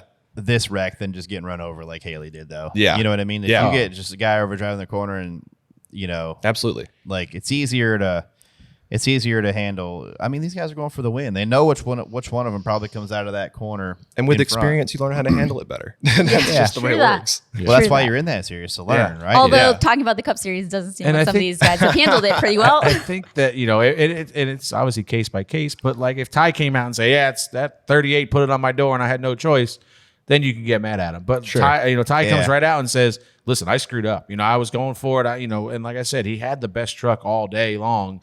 And you know that you can't let him get away from you. You need to like kind of keep, at least stay in there and try to keep it next to him for the next corner. So, Ty made a mistake. And unfortunately, it cost them both a chance at the win. But congrats to Grant. Grant had a really good truck all day long. They played strategy perfect. They were about an 8th or 9th place truck. Got the lead. I think won both stages, or at least one stage. And they won one stage. Stewart won the other one. But then from that moment on, once they won that first stage, they were kind of in position all Grant's day long. quietly having a good year. Oh, unbelievable! He had a really fast truck. Where was it? Kansas? Wherever he won, he dominated. Has he? I thought he was really fast at Kansas. He won Wilkesboro. Didn't he win Wilkesboro? No, Larson won. Oh, Larson won that. That's right. He did win. He won. I think he won Kansas. Maybe he did win Kansas. Yeah. Yeah, he's been quietly really fast this year. Well, continuing on the topic of aggressive driving and handling things interesting. Spot on, spot off. Jeb Burton says there's nothing to talk about. I let my fists do the talking after an encounter with Chandler Smith on pit road following an aggressive Xfinity Series race at Portland. Graham, what you think? I read this quote. Did you see Chandler's video? I saw the video. I've seen. Oh, I saw that video too. The one where he put the edit in. That was really funny. I love social media battles because it just shows how much free time some of these guys have. But I'll tell you what, that quote. I read that in like the deepest, most southern voice. That's like kind of the only reason I was slightly spot off is I was like, man, that sounds like a cartoon character. Like, seriously, I let my fist do the talking. I'm like, man, like, Can you imagine Ward saying that? I was just about to say that's what I'm that. Well, I don't know. I they come think, over to me and I let my fist do the talking. oh my, yeah. probably I really mean, bad. I'm all about a little excitement in the pits. I didn't. The quote itself just had me laughing a bit, and the video editing was choice. So I'm spot on for the actual event, and the quote itself. We got to figure out a better one for that. What do you think, Freddie? So what happened was I let Kraus spot one race. Oh, Kraus was Derek, spotting are you for kidding me? Chandler. I let him do one race, and all the people that have wanted to punch Derek in the face for the last 3 years probably came out of the woodworks here, and we're taking swings at Chandler. Listen, this deal has been going on for Martinsville. Why? That was the first Why is time it I going started. on? It started. Chandler punted. Jeb, Jeb ask me at if I'm surprised Martinsville. about this. Yes, Chandler did punt. Jeb at Martinsville? Jeb So Chandler kinda- started this one too. Jeb, yeah, probably. But so then Jeb came back. They bounced off each other all night Yeah. at Martinsville after that. So it started. Then there. they've just been going back and forth. There was interviews where they were mentioning each other. One's not the sharpest tool in the shed, and one's an idiot. Yada yada yada. And it's just been going on. And when we were at a bar watching this because I finally got back after that marathon of a truck race we had the other night, and I saw something happened in the last corner that pissed Jeb off. I'm sure Chandler probably got to his bumper, tried to move him off the last corner. The first thing I saw on TV was Jeb kind of running we Chandler. could go back and look. Yeah, Oh, I mean- no, I don't think we could. No, probably Probably not. not. Damn. So I saw Jeb running Chandler down towards the pit wall, down the front straightaway. Yeah. And I said to Brett, this isn't going to end well. I said the same thing. I was like, I said when I this- saw it, I'm like, nah. I said, I just know One of these these two, guys is not like, coming this back. is not going to end well. Yeah. I don't know who is going to end up on the Yeah. bad side, but somebody's coming out of here bad. And then Chandler launched him into one, and Jeb made an unbelievable save. I don't know how he saved Yeah, he did that. save it. And it came out. Unfortunately for him, came out in front of Chandler again, and he probably should have just let him go and done what Chandler did to him in Yeah. the 3 or 4, whatever that corner is. But when I saw them nose to tail lined up for that right hander, I said, "Yeah, this is." Oh, they he's- were nose. I think they said, were already he's gonna- touching He's going to before- ship him right here. And You sure knew enough, exactly he what's got in gonna there and moved him. But I don't like what you can't do. And listen, I spotted for Jeb for a year. I've listened to Jeb. You know, I've known Jeb. He's a buddy of mine. He usually does a lot of talking and not a lot of acting. And I'll give him credit. He went down there. This looked like acting. Confronted, yeah, confronted Chandler and said he was going to break his nose, and he made an attempt to do that. But at least he went down there and spoke his piece and they got into it. And the only thing that I think you can't do is make a quote like this, that you let your fist do the talking, or you say stuff like, he was tweeting. He must have been drinking the whole flight home, because at about 4 a.m. I don't think many of them guys came back. I think they stayed. Really? They stayed out there? Yeah. Oh, so maybe that I think he posted the picture that he was on a plane, though. Oh, was he? Oh, he did have. I mean, you're going to fly from Portland to California. I didn't know it was that night, though. I think he did fly post race. It wasn't a team plane, though. But you're tweeting stuff at like 3 or 4 in the morning. Like, I let my fist do the talking. I rocked his head. He felt it. And unfortunately for Jeb, in 2023, everything is on camera. Because turns out none of that shit was true. So I don't know who edited. I know who assisted on some of the ideas for that video. Well, they put all the names at the end of it. You're saying the idea part. Yeah. And I don't know who edited it, but they deserve an Emmy of their own. They put the names at the end of it. No, that's the guy from Curb Your Enthusiasm that makes that. That's Robert Weed. But yeah, what got me, I saw the video and I chuckled about it, right? I was like, oh, that's funny. And then somebody said, did you listen to the video? And I said, no, I didn't even know there was sound. And then I listened to the sound effects of like the little rubber hammer sound or squeak. Like, I was like, oh my God. Cinematic genius. So note to self, don't embellish in 2023, because more than likely it is on video. And if you're going to let your fist do the talking, then just let them do the talking. There's no need to talk about it. Just leave it be. I mean, you've already talked. I'm spot off.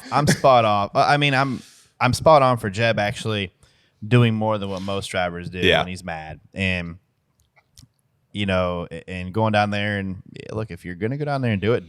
Don't talk about it. Just do it. Like most time how many times have you heard a driver say, I'm going to go down there, and then they get down there and they don't do it? Yeah. Most times. Majority, yeah. So, but I'm spot off for, Chandler. At some point, he's going to be having a good day, and this guy, could be the last round of the playoffs or something, and Jeb's going to race him really hard. Oh, 100%. And you can't keep. And it sounds to me like Chandler has a short-term memory on stuff too, because when he was on the show, and I told you, he said, if you get into somebody, go talk to him, whatever, fix it. And he had wrecked Josh twice already, and then he didn't understand why Josh got him a little bit at Richmond. And you were like, probably because you wrecked him twice this year. And then I'm like, what, did you go talk to Josh? No. Well, you can't keep driving. You can't keep making enemies right now. And he's got enough speed where he's making enemies where he doesn't need to be making enemies. These are just, it's unnecessary. And I think maybe Jeb was gonna let his fist do some more talking, but Chris got in the middle of him. Well, it wasn't even Chris. What I was spot off. Somebody grabbed y'all. What I was spot off for was whoever, and this might not be popular where I work at Colleague there, but you cannot be a crew member and put a driver in a chokehold from behind to get him. Listen, pull him out. Like, do what you can to pull him out of there. But that if you got to get in the middle, get in the middle. But don't. Yeah, that crossed the line for me. Of a crew member should not ever. For one, a crew member, in my opinion, should never put their hands on a driver. Two, in that position there, like I know you're trying to break it up and whatnot, but you've got to do a better job. Mm-hmm. And that kind of crossed the line for me. And then Chris obviously got involved. Chris and Jeb have a relationship, and they kind of got face to face and tried to talk it out. Didn't seem like it went well, but yeah, I didn't think that was a good move on that crew member's part to kind of grab him around the neck from behind like that. No, I don't agree with that either. Do you think Chandler's been too aggressive this year? Yeah, and we've talked about it, and with, like, to your point, like he said, he made that comment at Richmond about, Josh put the bumper to us somewhere in 1 and 2 or something like that on a restart, and he's like, "Hey, what's his problem?" I'm like, "Well, you did wreck him twice this year, I know," and like it's weird because in Chandler's mind, Chandler thinks or knows it wasn't intentional. It was a mistake. But It doesn't erase it. It doesn't matter. Yeah, it doesn't Yeah. like it just doesn't make it okay. Like at Richmond, not Richmond, Phoenix. Obviously, he just overdrove the Just entry. overdrove You know, it. it wasn't like I'm going to take the 8 out here. You know, screw this guy. It was just mistakes. But you know, in his mind, it's like, oh, it wasn't a big deal. I just made a mistake. And Josh's mind, you're like, you ruined my day twice. You know, Yeah. so but you know, like I said, he's a young kid. I don't know. He's how got old plenty he of is. And speed. Like, and he's got- we've had that conversation about, you know, we shouldn't be. Why are we fighting with this guy when we would hope to not see him?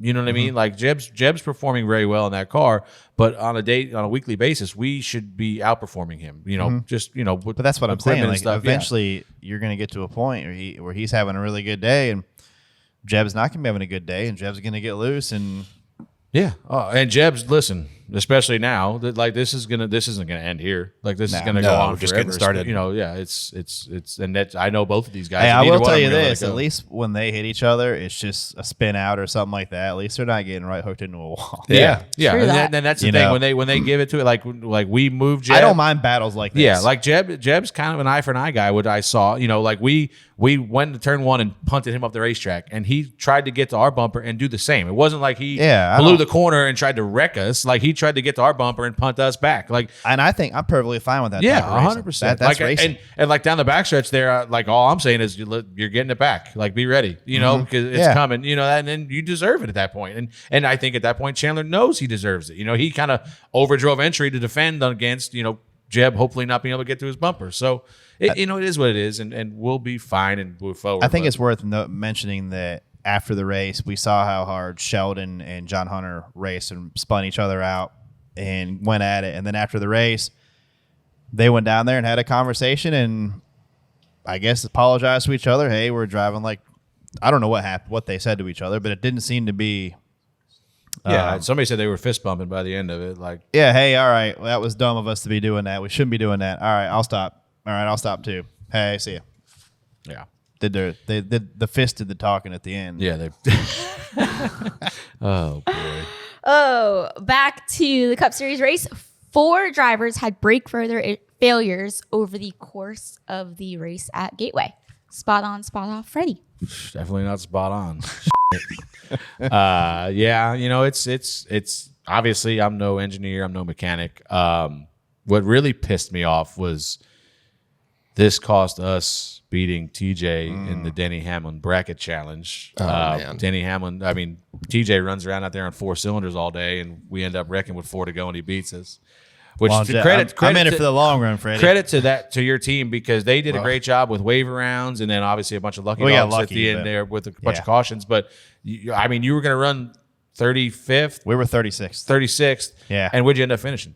28th, maybe. Yeah. 27th, So I mean that's a maybe. big deal. I mean that's Yeah. for something you have no control. You're at the mercy of whatever everybody else no. does. And I feel like we got everything we And could yeah, out of you the end day. up getting 7, 8 spots out of it. But like I said, we're no engineer, obviously no mechanic. I would assume it's a cooling issue. Every team kind of runs different setups to how they cool their brakes. Obviously, we saw Tyler. His broke early. His blew early. Hocevar, I think, was the first one, right? It was Hocevar, Tyler, then Noah, then Bubba. We never really had an issue once Noah wrecked. Bubba asked me what happened. I said it looked to me like another brake failure, and he said, "Okay." Carson said he was having the brake pedal was getting soft. So, and then I think Tyler said he didn't Reddick really said the notice same it. thing. Yeah, until like 4 or 5 laps before he Yeah. said, like I was getting ready to have to start letting people go because I was losing my pedal. And then right when Noah wrecked, Bubba said, "I'm okay right now, but it is getting a little spongy." And then we never had another problem for whatever it was, 40 laps or so. And then we were from that point on we were running because a lot of times you'll hear us we'll run for about 10 laps or so, and then we'll turn our fans on just because you don't want it's a kind of a delicate thing where you don't want your brakes to be cold because they won't work as good, and obviously too hot they'll explode. Yeah. So so it's a delicate thing where you try to run enough laps to get some heat in them, and then cool. Then you kick your fans on to kind of keep manage the temperature.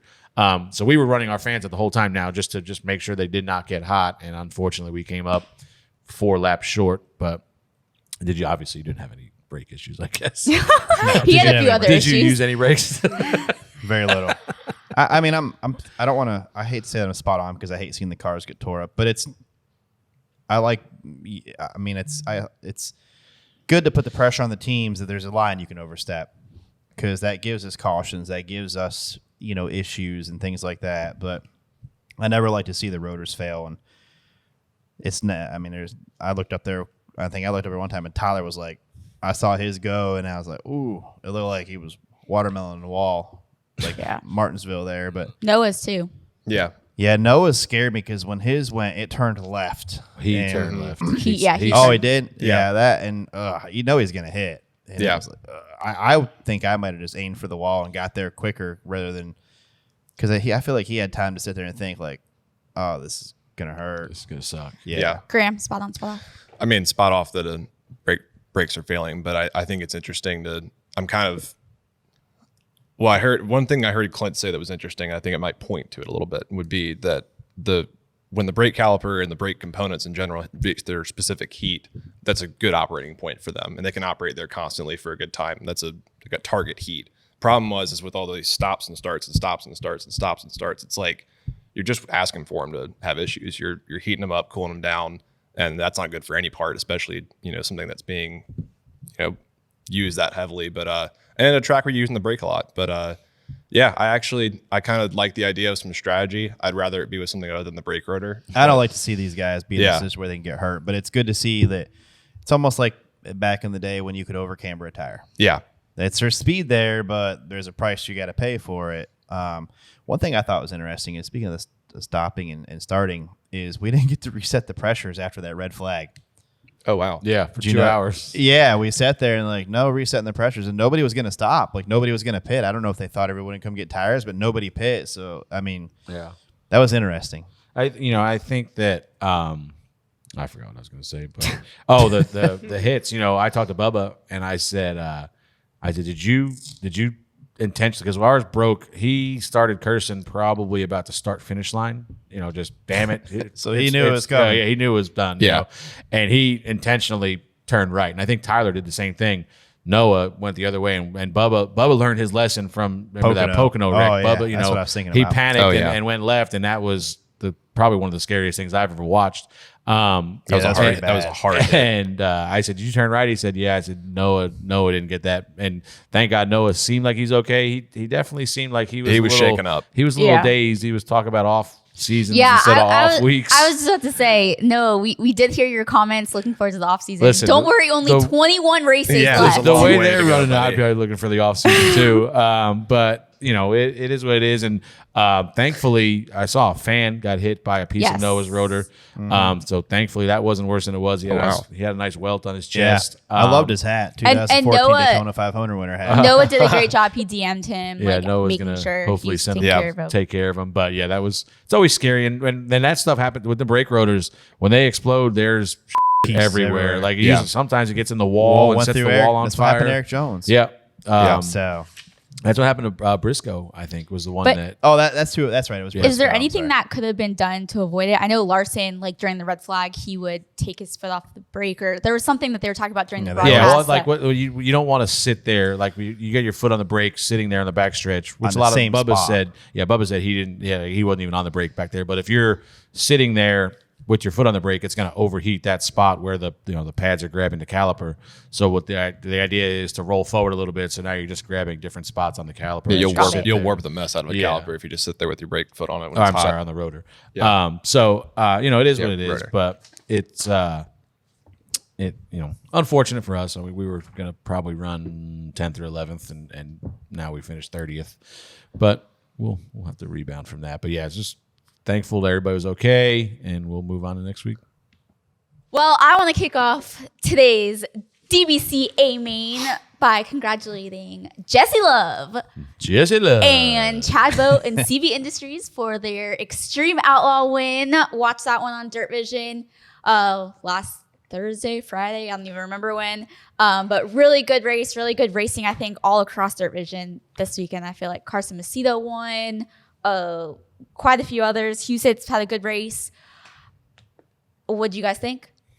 So I watched some of, obviously, much like Casey, I follow a lot of Chad's racing. So I was happy to see Jesse, who we had on here, did a great job a couple weeks ago.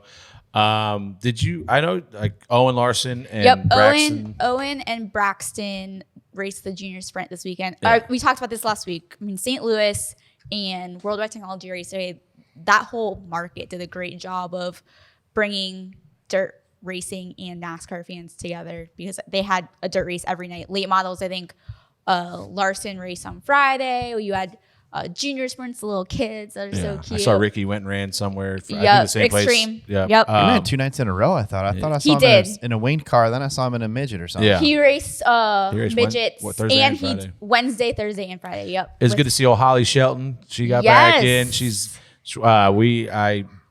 we formed a very professional deal. Holly's running the Better Half Dash coming up here soon at Trackhouse or GoPro Motorplex, yep. whatever it is. And I paid Holly's bar tab at Saeed's last Saturday, so Couch Racer will be an official sponsor. Nice. of Holly for the Better Half Dash, but I don't know. I think she's had some issues before. I saw she didn't even get to make a qualifying lap. It looked like, or at least Race Monitor didn't have it up. But yeah, so it's good to see her back getting racing. I think she's going to run a couple races for Bundy. Yep. So it's good to see her back. Obviously, sprint car racing in itself is great. I've seen controversy around that high limit race. Swindell was pissed off at everybody. The yellow come out. It was a bit of a disaster. One of the heat races. It was a heat race where I think Rico shut off because he thought the race was over, and then Kyle stopped to defend Rico, and technically they both should have went to the back.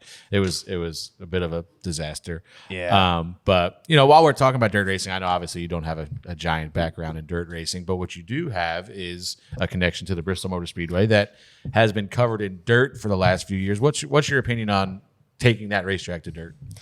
Well, it was interesting because it's funny the ideas that Dad comes up with. We all know what they are. They usually hit my desk first, and like usually when I was living at home, when I was still in college, like he would literally barge in the room and be like, "I had an idea," and I'm like, "I know where this is going." The Roval was like, I will forever have to eat my words. I said that is the dumbest idea that I've ever heard, and then it worked, and I had to call him from Victory Lane and be like, "Okay, I was wrong. That worked." But Bristol was like kind of a similar thing. I was like, "Why mess up a good thing? Bristol's awesome. Like we don't need to do that." And then I watched it, and I was like, okay, I didn't know a lot about dirt racing. I still don't know a lot about dirt racing. I can tell you that I really enjoy watching the Bristol dirt race. I think it's fun. I think it shakes it up a little bit.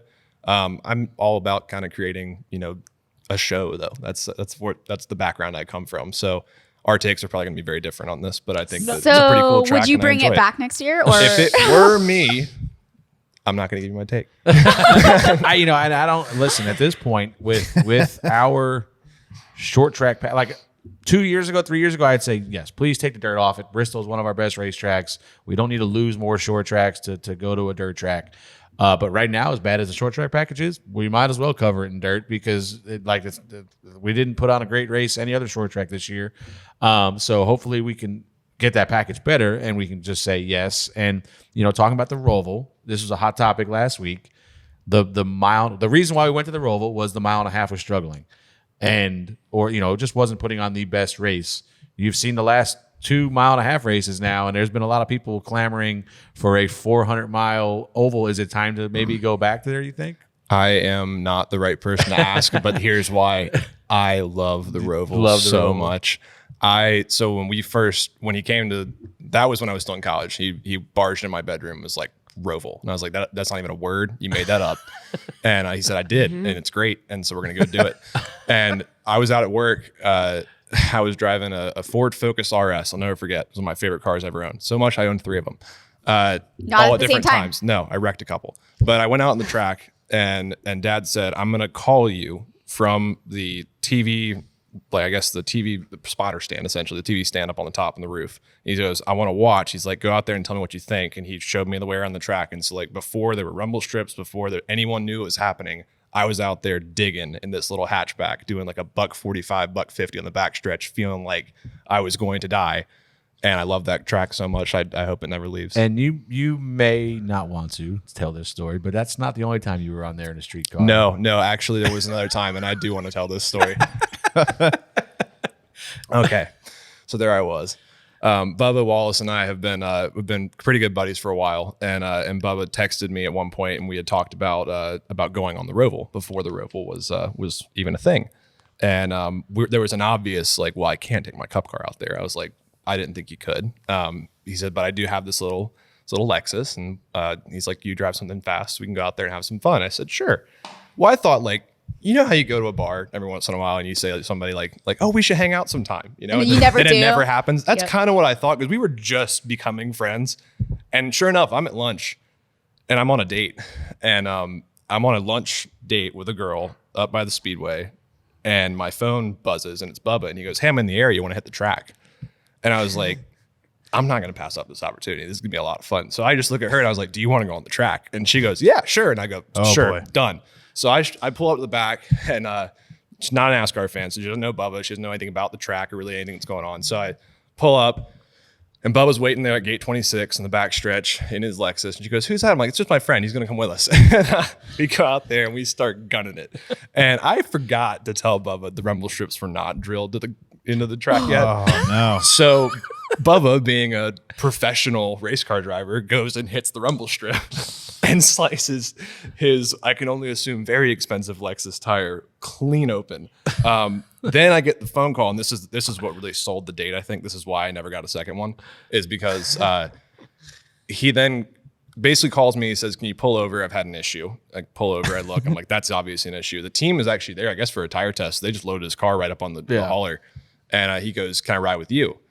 And the two things that hit my head were like, why? Because I'm me and you're you. Like, I could let you drive the car. He says, no, I want to see your line. I was like, you want to see my line? My line doesn't exist. Like, I've had maybe 6 more laps on this track than you've had. And have you seen him run a road course? You're better off driving. So I go out there, but here's the best part: is he walks up, and in pure Bubba fashion, he opens the door. He opens the passenger door. He goes, "Hey, I'm Bubba. Would you mind moving to the back seat for me?" And he moved her to the back.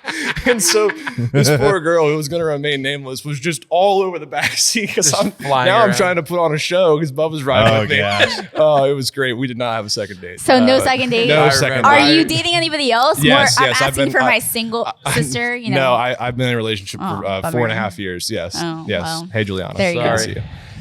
Bummer. Yeah. So I remember we were going there for a test. This is well before I knew you. Yeah. Before I knew you. We were going there for a test that day, and the guys from the team sent me. I got a picture of Bubba's Lexus on the flatbed. I was like, what did that idiot do? And then I think about 20 minutes into that test, he pounded it in the first turn wall, and that was the end of that weekend too. Golly, that was fun though. Yeah, well, Bubba's hard on motors too. You get it? Speaking of innovation, we talked about all the crazy ideas your dad has. I think your family and your dad specifically is probably the most innovative guy in motorsports in general. Like the things that SMI and you guys bring to the table is incredible. Tell me what maybe another crazy idea you would like to see based off what he's talked about. Yeah, I mean, there's a lot that always kind of hit the table. I think we've had tons of ideas. Right now, it's interesting. We do a lot in racing, and I think what we try to remind ourselves of is that Speedway Motorsports is not just a racing business; it's an entertainment business, and we have a lot of different ways that we can capitalize on the amount of space that we have. We occupy so much real estate. I mean, that's invaluable. So, looking into doing more, on the racing side, I think I'm going to let Dad take those conversations, but I know that we've looked into what different ways we can hold more music festivals, more things on track to occupy our time during the year. Last night too, wasn't there? Yep. Yeah, there's concert at Gateway. Yeah. Yep. We have learned that actually finding out with those drive-in shows that I'm sure maybe you guys got to go to a couple of those during COVID. We just learned that most people will never go to a racetrack unless you get them there for something that's other than a race. So having people show up and go, this is not the size of Panther Stadium. And me go, yeah, no, because you could fit 4 of those in here. Yeah. And then people come to see the show, and then I get a text and it's, hey, where do I buy race tickets? And then they come back. So I like doing stuff like that. I think we've had a lot of success in Charlotte with Breakaway Music Festival, in Las Vegas with EDC. I mean, it's kind of cool to see that stuff happen. I want to be on the forefront of that and help with those projects, and it's fun. I think that was a big thing in Wilkesboro. Like Oh, we yeah. looked on, I forget what it was, just Friday night maybe. Yeah. It was like the truck practice night or truck, there was no race. It was just I think Yeah. practice and maybe I think it was just practice. Yeah. And it was packed, and I'm like, man, and then I realized later on there was I forget who was playing Friday night, but it was a well known maybe Chase Midland. Rice or Midland that's and who- Chase Rice yeah. were both playing. Yeah. And Yeah. I said, but that's point and example right there is they're there to see the concert, but they're going to go in Yeah. and check out. But it's a practice. weekend thing, though. Yeah. You know what I mean? Yeah. Like, it's not just a race. It's a couple races, a concert. I mean, The Clash is a perfect example. Yeah. I mean, How many of those celebrities would have gone to a race in general? Oh yeah, well that, and then look at The the fans. stands. Did you see? I mean, the Clash stands. This is something I'm always going. Like I told Ben Kennedy as soon as I left LA, I was like, I saw more people younger than me that I can't identify with because they're too young than I saw older than me that I can't identify with because I'm too Yeah. Yeah. old. I mean, we Absolutely. had I a see- group I in saw front that of too. us. I mean, and not only age, but different, backgrounds, different ethnic yeah. group. Like Into every, I saw all walks of life at that place. And then we saw, talk about younger kids. Do you remember that group that was in front of us this year? Like right in front of us, they were all dressed up. Like one was like a fake pregnant lady. Or, actually, I think she was really pregnant, but they were all like a different theme. Like it was like theme, like they had like a theme party. But That's fun. There was 30 of them, and Yeah. they were just Yeah. all dressed like I don't know, like just whatever. But it was all different shit. I have pictures of it.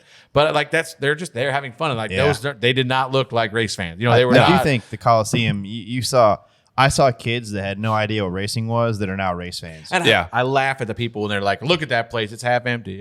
If it was half empty, that's still 50,000 people Yeah, there's a somewhere. lot of you people know? there. Yeah, that is. Yeah. And they're all buying Yeah. NASCAR apparel because they want to wear it as their costume. Yeah. Yeah. No, My it was sister is cool. not a NASCAR fan, like doesn't watch it whatsoever, has no idea what my job is, doesn't even know I'm on this podcast. And she just posted a picture of wearing a Earnhardt jacket. Oh, yeah. But she has no clue, but like she has been to concerts at the track. And Yeah. that's how she knows it. But this is also, you look at Chicago, it might open the door for a lot of new fans that wouldn't go, the Right. people that are in the city. And Chicago also has a lot of events. I think there's 2 or 3 concerts at Chicago too. And there's some, Chainsmokers. yeah, big really acts, good names. yeah. So And some of the tickets include those concerts too. Yeah. Interesting. I think I think all of them do. Yeah, I think all Oh, neat. the weekend ticket is like it's a great value for. And I know people were talking about the track and everyone. We always seem to do this when we go to new tracks. Oh, it's going to be terrible. It's going to be this, and this. Well, we saw the Coliseum and everyone, we all simmed it and stuff. It was like, oh my gosh, this is really tall. This is really small. It's going to be terrible. And we go there and it's actually, I sat in the stands because Suarez sent us to the house and I watched the race and it was entertaining. Yeah. You got it reminded me of a dirt race, kind of a sprint car race. The leader caught lap traffic and it was hard to pass him. So guess what? Yeah. Here comes second place. Well, here comes third place too. And then you just got this race going on and it's fun. So, and I think having a street course kind of is going to be its own thing. It's going to be a lot of driver versus the track and there's not a lot of room for error. But one of the things about that is we've taken look at Watkins Glen. Did you ever go to Watkins Glen as a kid? No. Did you ever go up that far? Well, back in the day, if you went off in turn 1, there was grass over there. You could run off. If you went off the carousel, there was the curbs. You remember watching Robbie Gordon go through the bus stop. He'd hit the curbs, and there was an art to it, though. Now, the curbs, there's no curbs. It's flat. There's runoffs everywhere. There's literally no repercussions for messing up. Yeah. And we make the track so much easier by doing that stuff. And not that I want to see, I know I don't want to make it more dangerous, but it's also you're making it easy. Yeah. Dangerous and difficult are 2 different words. In a street course, I was highly entertained watching that IndyCar race during our red flag yesterday.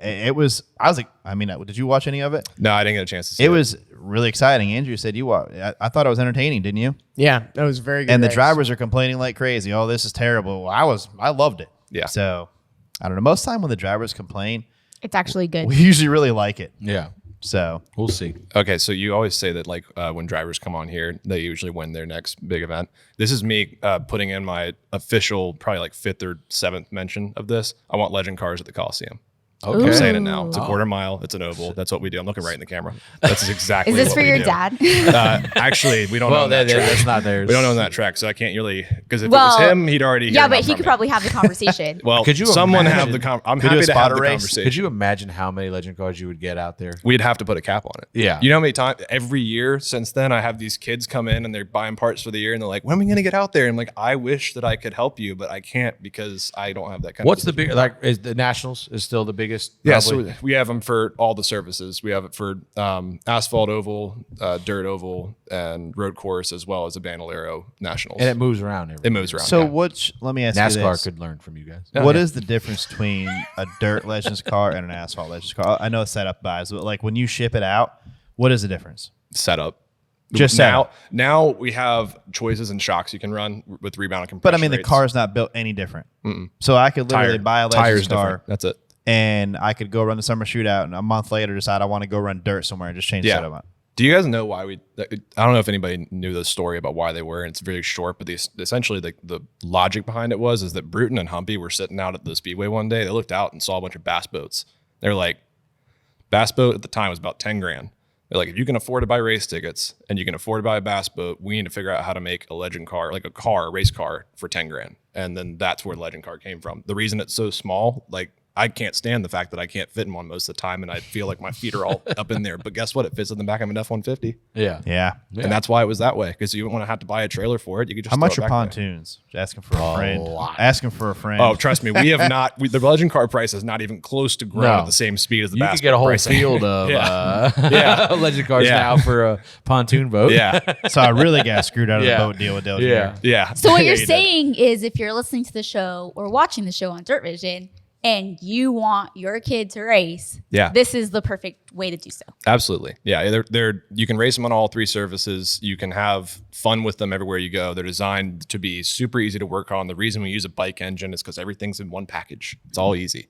It's all supposed to be like if you have a minimal amount of mechanical knowledge, you can work on it yourself. Otherwise, go find somebody that works on them. There's tons of people that do. Yeah. And all your classes are split up by experience, right? Yes.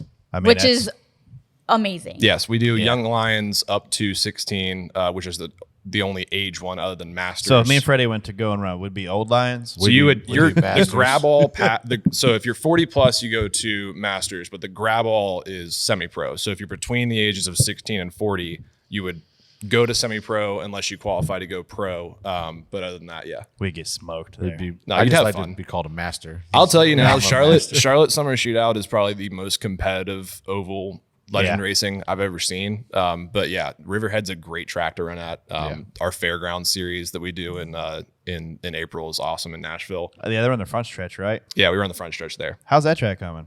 You guys are good at this. You can ask the other guy. Yeah, we have Marcus on here to back up or deny some of it. Yeah, you get him on here. He's already been on Dale's show, Yeah. like 5 times? I was just That's happy he didn't kill me that night in Coda because he was walking over and I was like, I don't know if I'm getting ready to get yelled at or Marcus is going to say hi. Yeah. I You're said, not I allowed to can't talk remember- to I said, Marcus I can't- anymore by I can't yourself. remember. I said, I can't remember last week's show, so I don't know what I said. He just came down, sat down, and we literally sat there and talked racing for probably an hour and a half, eating dinner, and then I mean, ran that night. Your Yep. whole family, like your mom, like everyone in your family is just so kind. At the racetrack, most fans have probably, if you see Marcus, will just come up to him and have a conversation. Like Yep. everyone, it is so cool to see, like, and the mindset too of what you guys are doing. In the I had a sport. picture of obviously a lot of friends in town. So Charlotte last week, I had some people. They were like, "Oh, you'll never believe who we met," and I'm like, "Oh, I'm assuming it's going to be Bubba or whoever." And it's like they sent me a picture and it's your dad with her husband and their son, and I was like, "Oh yeah," I said, Yeah. "That's cool." And when I walked in, I talked about it on the podcast last week. When I walked into the racetrack, I saw you guys out front, talking to people and taking pictures. Is that what the kid that was being like, he was like Yeah, falling yeah. out of his, He's- so Kyle, you know Kyle McGowan? Oh, yeah, yeah. Yeah. So Kyle showed me that picture. I took that picture and I was just, my dad the entire time was like, you used to do this every time we tried to take a family picture. This was you. He's like, you were jumping out of the arms. She had actually, I think she tweeted it. And it was Yeah. like, "Oh my, so happy and so nice to meet Marcus Smith this morning." I said, "William doesn't look as happy." No, as he everybody." was ready to go watch some racing. He said, I don't know who you are, weird man with facial hair. Get out of here. I'm trying to go watch some racing. That was fun though. Yeah. He was like, you want to go down the front and say hey to fans, thank them for coming back. I was like, yeah, you think about it. Your whole plans were all on Sunday. they get rained out, and then we're expecting you to show up the day after. I mean, like, you don't have a million things going on. So to go out there and see people that were nice enough to come back, heck yeah. So why'd you keep it so long? There so long. That's one thing I won't say. They did not. I felt like they didn't keep us long, like some places would, but that was. Yeah, it was right up until I guess the race was supposed to start. I'm not on the decision making committee for that one, but yeah. At some point, like if we're not drying by now, we can't start. I mean, we could, but the race is going to go until 2 a.m, and we don't want to do that either. My magic number I always hear for at least Charlotte is it takes about an hour 45 on a really good day and 2 hours to 2:15 on a. I'm gonna go ahead and tell you, with that weather. Yeah, that was pretty dismal. Yeah, it was never. I don't think it was ever going to stop. Like it was even misting the next morning. Yeah. Even when we hit those early windows, when you could see it coming, like IndyCar race just finished, and there was some windows coming. Even in those windows, it never quit. Yeah. No, it was that's challenging. substantial. I thought they did everything they could. But do. man, the racing on Monday was so good. Oh, so good. It was awesome. That's why I know. I know. I'm sorry about your Roval, but I know. give me back the oval. It's for okay. The playoffs. Hey, we can disagree. I mean, as long as we're there, right? Yeah. I'll still see you there. It's such a good show now, man. Like, it's a good. We got to race. keep you coming back to 600. If you got 2 of them, you might start making choices. No, yeah, you're right. All right, let's move on to reaction theater. What if for October you could just choose which track you wanted to run? Yeah, you just run they're both open. Hey, They're both open. You got to lane around the wall. Yeah. You can turn left, but hey, might at one lap, the entire race, you get a Joker lap. Yeah, you gotta, it's like you get everybody's got to run whatever it is 300 miles. However many laps that is around each one. Sonoma could definitely run a Joker lap. Oh, there's easy. 100%. Think With about the drag strip, or the carousel. Yeah, like the carousel. Like we used to, like we ran a couple years ago, and then we Yeah. went back just to run the normal track. carousel. God, Boy, that'd that'd be be wild. interesting coming back That into would that be corner. awesome.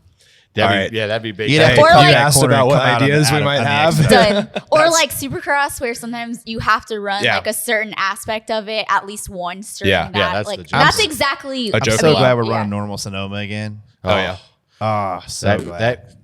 It's really I don't think the racing got affected, but we can spot it a lot easier Yeah. without that. I don't know. 'cause we had to I don't bring even know. other Where do you all spotters spot from at Sonoma? On top of the turn hill. 2. Yeah. Oh, okay. Gotcha. But I mean, honestly, though, if you think about it, there wasn't a lot of passing once you turned down to the carousel. No, as but much. you still had to have somebody over there. Yeah. You on know the- on what the I'm other saying, like side. track wise, like when you had, Oh, yeah, no. like the other corner, like when you almost hit that wall on the left, like there's some people miss the exit of that corner, and that's when they get checked up and they race into the what is that 7? 7. Yeah. Yeah, you're racing like there's some good passing zones at Sonoma. That's Yeah. like my I love going to other Sonoma. favorite track. I love Sonoma I so wish we much. could go there like I'm ready a to month prior to now when it's all green. Yeah. And I've done that. It's wild. It does not look I saw like the pictures. same place. Yeah, it looks totally different. Yeah. I'm ready to get out there, see our friend Jill Gregory. yeah. She's the best. She is the best. She's awesome. So we'll see her this week. You like wine? Big wine guy? Not really, but I mean, I am. I've been known to. Yeah? I've been known to drink some from time to time. You're not picky. It's good wine. I'm so shocked.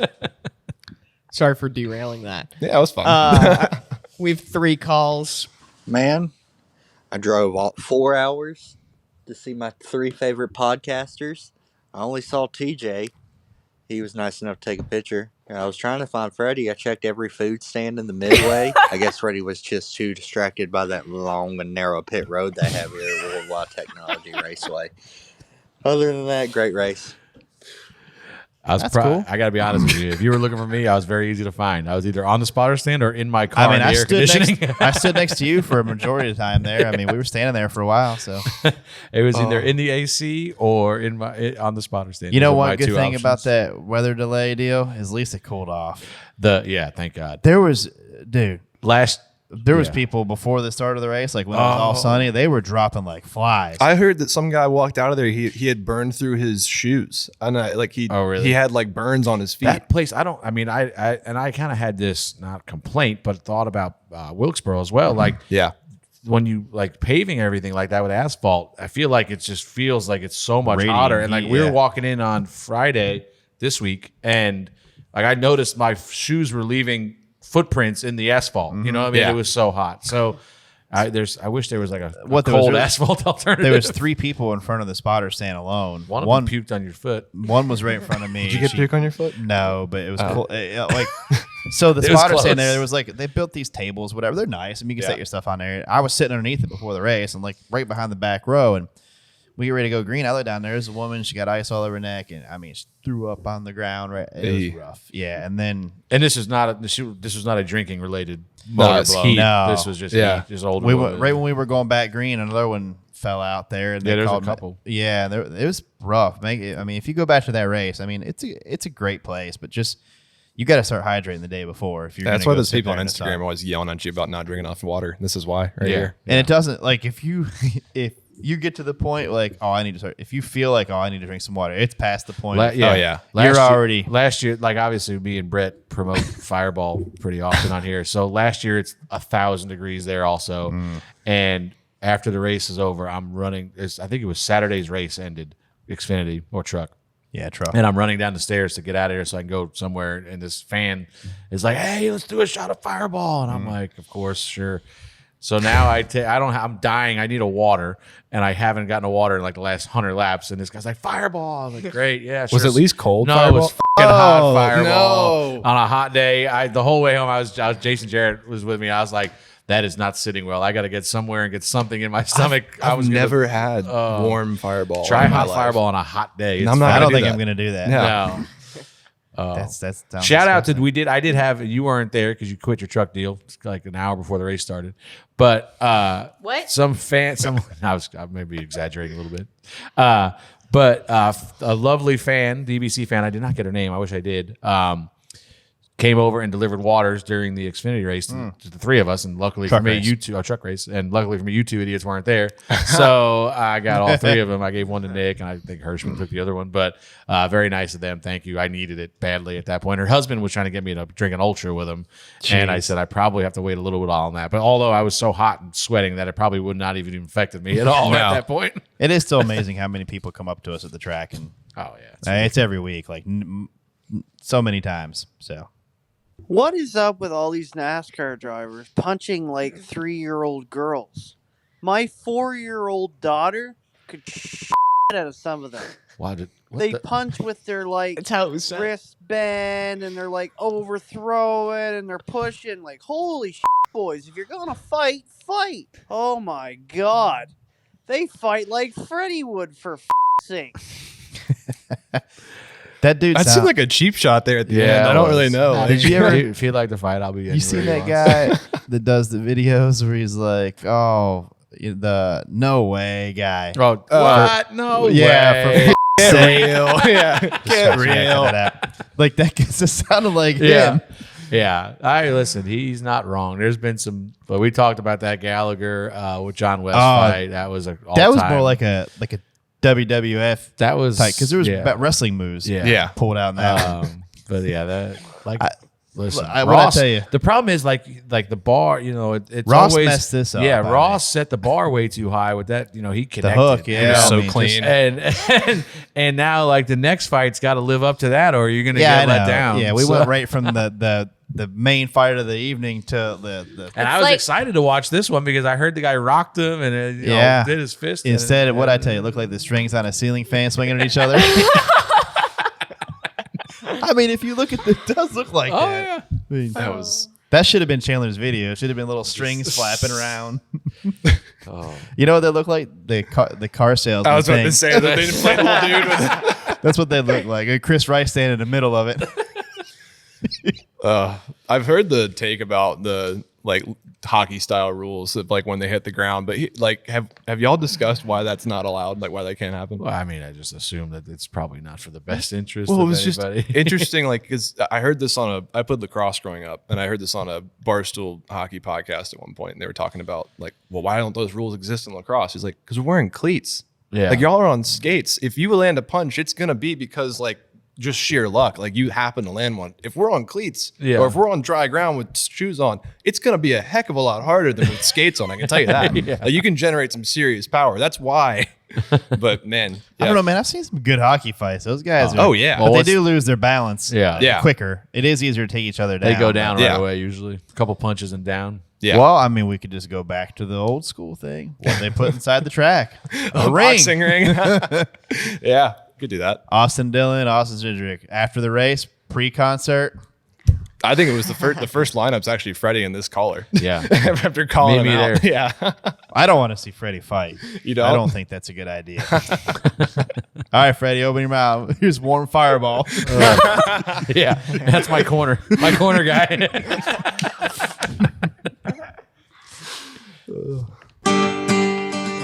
Hola, amigos.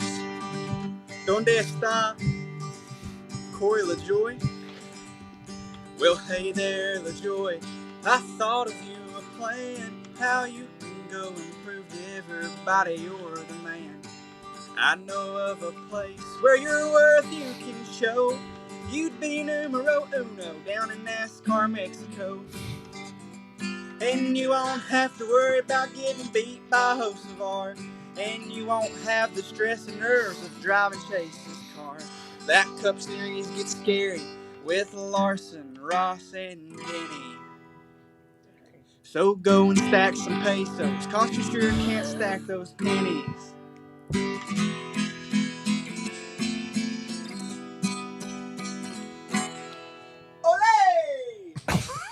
Oh, that was mean. That was mean, but I it's think funny. Corey did a But great. creative mean. That was. Hey, listen, we had everybody on here once in a while has got to take some heat, and I think Corey would be the first to agree that wasn't the weekend he wanted. So sometimes, I mean, that's I would what happens. I would take all the heat in the world for that opportunity. Any race car driver. Oh, would. 100%. You know what I mean? So he still got to go, and he got an opportunity that 99% of them guys probably aren't going to get. Yeah, and that he's was- excelling in a car that is not. We enjoy calls like that. I love that. Yeah. I like the It's Olay at some the of end. them- I just got called fat. And, What you don't and- like is and Blaney being on his a last sissy or roll something, with you. so- yeah. Blaney. What in the world? I thought you said Blaney's gonna come on the show, and now Dale has him. So we're basically never gonna get Blaney. Dale had a call in a favor because Ross bailed, or I guess Ross had something to do. I don't know. Believe it or not, Casey, Dale has a little more pull than I do. I know it's hard to believe. That's why Dale gets Marcus and you guys get me. See how this works. Corinne, we like you. You're doing great. I'll come back on whenever. But yeah, Ryan did say he was coming, so we'll hold it. I'm not talking to him anymore. He can kiss my ass, but maybe one of you guys can call him. I mean, Deal. We could, Dale Jr. is probably definitely going to have a little more pull. We'll just have Dale call him and ask him to go on DBC. We could Dale, probably can do you that. bring Blaney on DVC? Do you want to FaceTime and ask him right now? No, not right now. I just got an All right. alert that said he finished a workout. Like, we must be friends on the Apple Watches and stuff where you can challenge your friends. I think he does. He said he does like a 6-minute workout when he gets up, and it's probably 11:30. He's probably getting up. So Oh, was that the last one? Yeah. All right. Well, don't forget, leave us an audio message whenever you'd like. Just head to anchor.fm/doorbumperclear. Freddie, that's for you since you forgot the link after I said it 20 million times this year. You'll see the message icon at the top, and we will keep playing the best ones. Also, we are working on getting a phone number to call as well. So there will be Will it multiple go options. to Brett's personal line? Yeah, let's just call we're gonna Brett. we're just Yeah. gonna tweet Brett's Oh. phone number, and that's that should you be his call. penalty for not showing up today. We I should we do just that. tweet his phone number. I should tweet We his should just phone not number. tell. Like it'd be Because funny if we I'm just not- didn't tell people it was Brett's number and just I was like, hey, call our new hotline. And Dude, could you imagine Free if spread, we, Griffin. could you imagine if we actually did do that? How and people just start random call? Oh, be so that good. It would would be make my day. amazing. So what you could also do with this service is you could you need an existing phone number to like forward it to forward it, and so you could basically Forward what it. you do is like it was just going to be forward set all up to the my Brett's. phone, and so I was going to get all the calls, and you just like send them straight to voicemail. And we Dude, could set it up forward on it. Brett's phone number. I think Can that's we a like good idea. no? That's Listen, amazing. can we do a prank of that at some point? Well, now you're just telling us. So. No. But No. it doesn't matter because you're still calling Reaction Theater. But Brett's going to see all the calls come to him. Yeah, And I think we did. It's it- like call I forwarding. think we It's gave gonna his forward to number out. Brett. Yeah. Only problem is I think Brett needs to send us like a confirmation code he gets on his phone. Freddie, that's easy. Just get Somebody here can access Yeah, I Brett's can phone, get I'm that. sure. Yeah. Well, I can Freddie, get a hold of yeah. that for sure. Next time when you're setting it up, just do it when Freddie's with him and be like, "Hey, Hey, Brett, I need to see your phone for a second. yeah, let's see that." Andrew, Hey, I'm getting ready to send it. All right. Let's move on to Ask DBC. Another way to get a hold of us, just use hashtag AskDBC. We'll keep picking the best ones each week. This And they're- first one, they're coming out gunning for Graham. Oh yeah, Oh, I'm ready yeah. for it. Don't worry. Got a few more too. this first one is from Zach with Graham as VP of U.S. Legend Cars. What is your involvement with the continuing parts and tire shortage? Hoosier is making enough late model tires, yet Legends have to race all year with one set of tires. What do you think? Well, not everybody's racing the whole year on one set, so that's a little bit of an exaggeration, Zach. Let's be good about that. But my involvement is I'm working pretty hard to try and put an end to it, and we pride ourselves on having a really good relationship with our suppliers. I've had a really good conversation recently with Hoosier on how we can be more consistent with the amount of tires we get in and how we can distribute them properly. And our team does a great job of we've got the whole country. We've got the whole country here. Luckily, a lot of our European customers are using different tire brands, because if we were all on one tire, we'd be really out of luck. But we got a whole country of racers to try and service. And I think that what our strategy has been is, rather than keeping everything in the Southeast where the hotbed is, we have to be able to focus on some of these people racing in the Midwest and racing on the West Coast and racing in Texas and everywhere around the country is racing, the Northeast. So if we can distribute those at a rate, parts and tires both, that we feel is fair to everybody, and everyone's going to feel shorted at some point. Everybody's going to go without tires for a brief period of time, and then we're going to get back to it. And I'll tell you, the tire situation is getting better. You can hear that from the source. It is. I'm able to have conversations with Hoosier that leave me smiling rather than questioning my own existence. So yeah, they're great, and I'm really happy with what Hoosier's been able to fix from their issues they've had with material shortage and distribution. I feel like they're starting to get a much better handle on things going forward, and we're very confident we're going to have good tires for you guys this year. And I don't know this. I know it was back in the day a little bit when they were, like we talked about cutting tires and stuff like that. But ideally, if you had unlimited, endless supply of tires, you could still run these tires.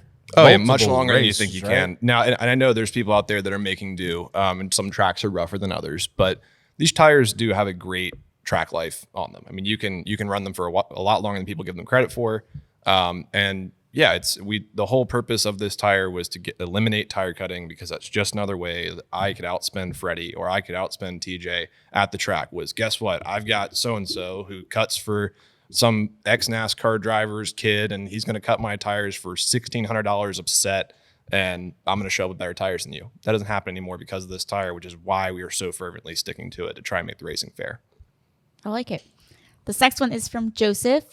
What is the goal for the future and growth of USLCI? Yeah, so I think I want every single kid in the world that wants to drive a race car to think of Legend Cars as the first thing they think of. I want it to be the immediate. I want it to be like when the kid runs in the room, like, I want to be a race car driver, and he throws down his phone and it's opened up to our picture of one of our cars. I want it to be the most household name in youth racing. At the same time, I'm a car enthusiast. I love cars. I would love to be able to work on cars. Timing and lack of skill and experience are two things that keep me from doing that. Legend Cars are a great way to start working on cars because it uses a bike engine. And anybody that works on cars and tunes cars will tell you, start with a bike. It's a very easy way to learn. So I would like to see more people that tune cars and work on cars get involved with our stuff. The whole idea of this is it's kind of like a piece of sandwich bread. Like, the Legend Car is what you want to make it. If you want to race it under our spec and our series, by all means do it. If you want to race it on your own at some sort of grassroots event that's not sanctioned by NX, do it. I want to see drift cars. I want to see rally cars made out of Legend Cars. I want it to be something that's just a toy that people have fun with. And so I think we've already got the development side of it down. We've got so many different drivers developing their careers in these cars. I want to see the enthusiasts take over. I want to see more people doing fun stuff with them. I personally really want to turn mine into a rally car. Like, I want to find some suspension that can handle that and really go out there and rip it, rear wheel drive rally car style. But yeah, I don't know. I want everybody to think they're cool. I think they're awesome. So I want these guys to drive. They have been forever. You know what I mean? Yeah. Like that was, like I said, it's become modern day go-kart racing to me, where if you're chasing a career in asphalt racing, whether it be NASCAR or late model or whatever, that's where you start. The power to weight ratio in a Legend car, they are harder to drive than anything else at Riverhead Raceway. Like, that's where I grew up, and obviously the NASCAR modified tour type modifieds are there. But that was the Legend cars. What Donnie Leah, you brought him up, was a great example. Donnie Leah went from a Legend car to a NASCAR modified. Like, he was one of the dominant drivers at Riverhead in Legend cars, and stepped straight into a modified. Were you there early on when he flipped? I spotted for him his first ever race. Didn't he flip over in it? No, I'm talking about his legends car. Legends car. No, I wasn't there. I'm probably, pretty sure it would not he- surprise me if he did. Yeah, because I was buddies with him, and I knew him back then. And I remember when he first started, and like one of his first races, he ended up flipping over. Yeah, that And wouldn't I think surprise it was me at at all. Riverhead. But he was dominant. Like when he Yeah. first started, he wore him out, and then he went right to modify. Like that was the next stepping stone. And he was, I mean, obviously these really cars good. prepare you. For, He was really good to modify pretty much there. anything. Oh yeah, There was a while there where he won yeah. almost everything. Hey, if for no other reason, driver's ed was the easiest thing in the world. I'm telling you what. Like the lady's like, how long have you been driving? Since I was 9. Oh, okay. Well, there you go. Yeah, that's the easiest conversation to have. Like, yes, here you go. You've passed. So basically, if you're trying to pick up girls too, like how long have you been driving for? Since I was will 9? not at all in any way you're not endorse using that? using your driving abilities to pick up girls. I feel like some other people need to learn that based on past experience. But I do think you touched on a great topic though of, crew members and trying to work on getting experience working on cars. Like that is an avenue we get asked all the time. Like, how do you get started in racing? And I mean, Legends car seems like a great way to start. With a bike engine, for those of you that may not know, like the transmission's part of the engine block. It's all right there. You can buy the whole thing as one unit. So you're not having to go down the length of the car working on things. All of the mechanics are really just right in front of you. And it's simple parts. It's easy. To wreck a corner in a Legend car might be a couple $100. To wreck a corner in a late model, I don't even know. I never late model race. Yeah, but modify. You rip a wheel off a modified, it's thousands of dollars. yeah, so we're talking like you're basically forfeiting a weekend out, and you're going to be able to pay for your entire front right. Yeah. But it's all designed to be fun, fair, and affordable. If you break a wheel in a late model, you probably bent the front clip or rear clip. Oh yeah, So that's expensive. yeah. Let's move on to What an Idiot. Graham, would you like to kick this one off? Yep, pretty quick. Brett, thanks for not showing up, buddy. Yep, done. You know what? Damn. I mean, right to the point. I Well, love look, it. I Support it. thought we had a great conversation in Coda. Turns out Freddie and I did. And I had a great conversation with TJ in Wilkesboro. But Brett, I just if I was going to be on if you were going to be on my show, I'd be sure to be there. That's all. Well, don't worry. We're all here. We're the ones who are most important. I agree. Yeah. We're dropping the ball lately. I missed one. He's now missed this. Freddie. He planned to miss this one. I did not plan to miss mine. I'm also going to say, don't call me out. I'm not the idiot next week. I will not be on the show next week. Oh. So Where don't the make hell me are the you idiot. going? To Italy. Oh, Jeez. wow. Why? Must be nice. That must be the boat family vacation this year. Is Italy? It's his mom's 60th birthday. Yeah, they're on the way. They're gone. They They are. gone. Right? They've Yep. been gone for a while, right? Yep. What part of Italy are you going to? Lake Como. Wow. I thought you Very were going to nice. say baby moon or whatever you called them. Nope, not No, pregnant. they go on a big trip every year. Not as big as this usually. Chad will be there eventually. He's going to be racing Of course he until is. like halfway through. So Well, who we'll cares? see. You're not going to So miss him. don't make the one idiot me next week. We'll see Calling what it we out do. right now. Freddie, who is your pick? Well, I was wanting to give it to Jeb because you can't make shit up with cameras around. He might not I have meant that he was- actually connected. Just meant he went down there throwing. I mean, he said he rocked him and put him in the care center in one tweet. Oh, okay. So, Never mind. I I, take mean, that. I retract my statement. he said, "Did you go to the care center because you were not feeling good, or because I rocked you, or something like that?" Okay, I not retract good. my statement. There was somebody. Oh, Briscoe, not Briscoe, Cindric. I'm sorry, Briscoe. I'm not Yeah, gonna that pick on one- you. Cindric, that one- that was pretty. We'll see how popular. that plays out. But my what idiot for the week is because I'm on my last roll with this guy, has to be Ryan Blaney. Did you Again? hear this idiot's press conference when he said he is more worried about his internet search history getting revealed than he is about his SMT data being public? What, Ryan? What are you talking about, Ryan? What are you concerned over? What the fuck have you been looking at on the internet? So I have a question. If you're incognito, does it really? Is it really? This is making me wonder. Not that I'm worried, but Now we're gonna have to try to get a hold of Ryan. ask him for a friend, Ryan. Now he's never going to come on the show, so he doesn't have to answer that I one. mean, we're definitely gonna ask him about that. Like, what do you?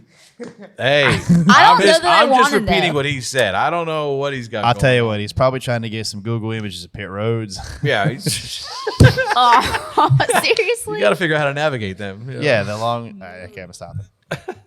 Who you got, TJ? You got any idiots? I mean, we'll see how the week plays out. But if it plays out a certain way, I mean, I got to give it to the two because if it goes that way, Um, Well, how can it not? The data. The data The is data. there. I'm surprised because I left the track yesterday going, he might get away with it because I don't know that SMT was up and running, and I don't know, but I guess it was It's up and running. so over there, and there's some Yeah. it looks very similar to some SMT I looked at last week. Listen, when you're going on the straightaway and you're almost to him and you go a little bit left to get to him, and then you go a hard left after that, and there was a beef before that, so something was going on. That's probably not a good. I mean, at least wait a couple weeks, let it blow over. Yeah. Do something Not else. while the guys are already suspended. Yeah, We'll I go mean, ahead and they're- back to back it. Yeah, so that could be. I appreciate him proving my point that the penalty is not hard enough. Yeah. Trying to think of what else I saw this weekend. That kind of topped it for me. There was a couple of little things that I saw, but can't really say. I mean, I was worried about you. You seem to have interesting stories when you go to St. Louis. Yeah, so I actually went back to that. I bar. know that's what that might be. So somebody said, some friend of ours that works for You went back to the Nutrient scene. Ag. Yeah, so she said we were at one bar watching the Xfinity race, and they picked they said we're gonna go to this oyster bar to watch dinner. Eat dinner, and I said all right. So then we get in the Uber and we're heading over there, and I'm like, this is starting to look familiar. Are we going to the same? I'm like, I feel like we're gonna be in the same area where that stuff happened last year. Did you get nervous? And they're like, no, I don't know. And I look, we get out, and we're at the restaurant, and the bar that it happened outside Right of there? was right next door. And I was like, oh, okay. Do you know what happened to Freddie? Did you hear about that? No. You gotta tell him real quick. The quick version is Yeah, I the was quick leaving version. the bar at about, I don't know what time it was, late. And a nice gentleman offered to, Check out your pit road. he was Oh. wanting to see my pit road. Oh, is that right? Yeah. And I didn't really know what to say at this point. Can't imagine that you would. I turned around and walked back inside and told Tony Hirschman I'm not going back out there by myself again. So, yeah, he was a very nice, seemed like a very nice guy. I mean, Clearly. but it's just not something I was really into at that moment. To each their own. Yeah. So, but so then that was a tweet I tweeted the other day, like I'm back here and there's no offer this year. 365 days later. What happened to the hospitality? Yeah, no kidding. I guess it only at nighttime. The sun has to be down for that. But yeah, so that was my traumatic trip to St. Louis last year. But we got through this year fine. We were all good. Swell. Heart. DBC picks. Freddie, congratulations. You first. You won with No, the you award. Brett. Oh, Denny. Thanks, Denny. Brett Appreciate picks you. first. The guy's great. Who's Brett Heading picking? to Sonoma. He is picking Michael McDowell. Good pick. That's what I was going to pick. Oh man, I'll tell you what. Dang it! I can't pick him because I don't know if he's going to be there. There goes one. Can we pick in a couple days? Can we delay these? Can I pick two? If he gets, Let me refresh Twitter Can real I quick get an for you. alternate? I need an alternate. I already did refresh it. Nothing yet. Bubba. No. I think Bubba's ran like 3 laps there in 3 years. We ran good there last year. The year before you, no, did you blow up last year? Maybe last year we blew up. Year Yeah, before, like somewhere we early. finished like 12th or 13th. So McDowell's gone. I'm gonna go with Chris Buescher. Chris Buescher's a good sleeper pick for a road course. Oh man, I have 2 options here. Graham, who would you pick? Am I in the running here? You're helping me. You got to pick. who you can I win. really think I've really enjoyed watching the 45 this year. Why are we not picking the guy that won the last race? then? Well, so We could. that's one of my options. I thought But about then- Suarez. Yeah, I'll do Suarez. Of course, you Yeah. I'm going off of Coda. No, I have it written down. Who? I mean, I Now I don't tried- know who I'm picking because both my picks got taken. I tried to. Oh, really? I tried to set the tone. My Right pick there. doesn't count, right? No, Yeah.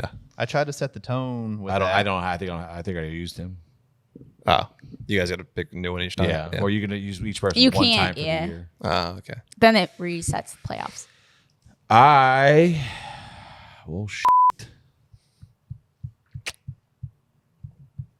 I'll take Austin Cindric.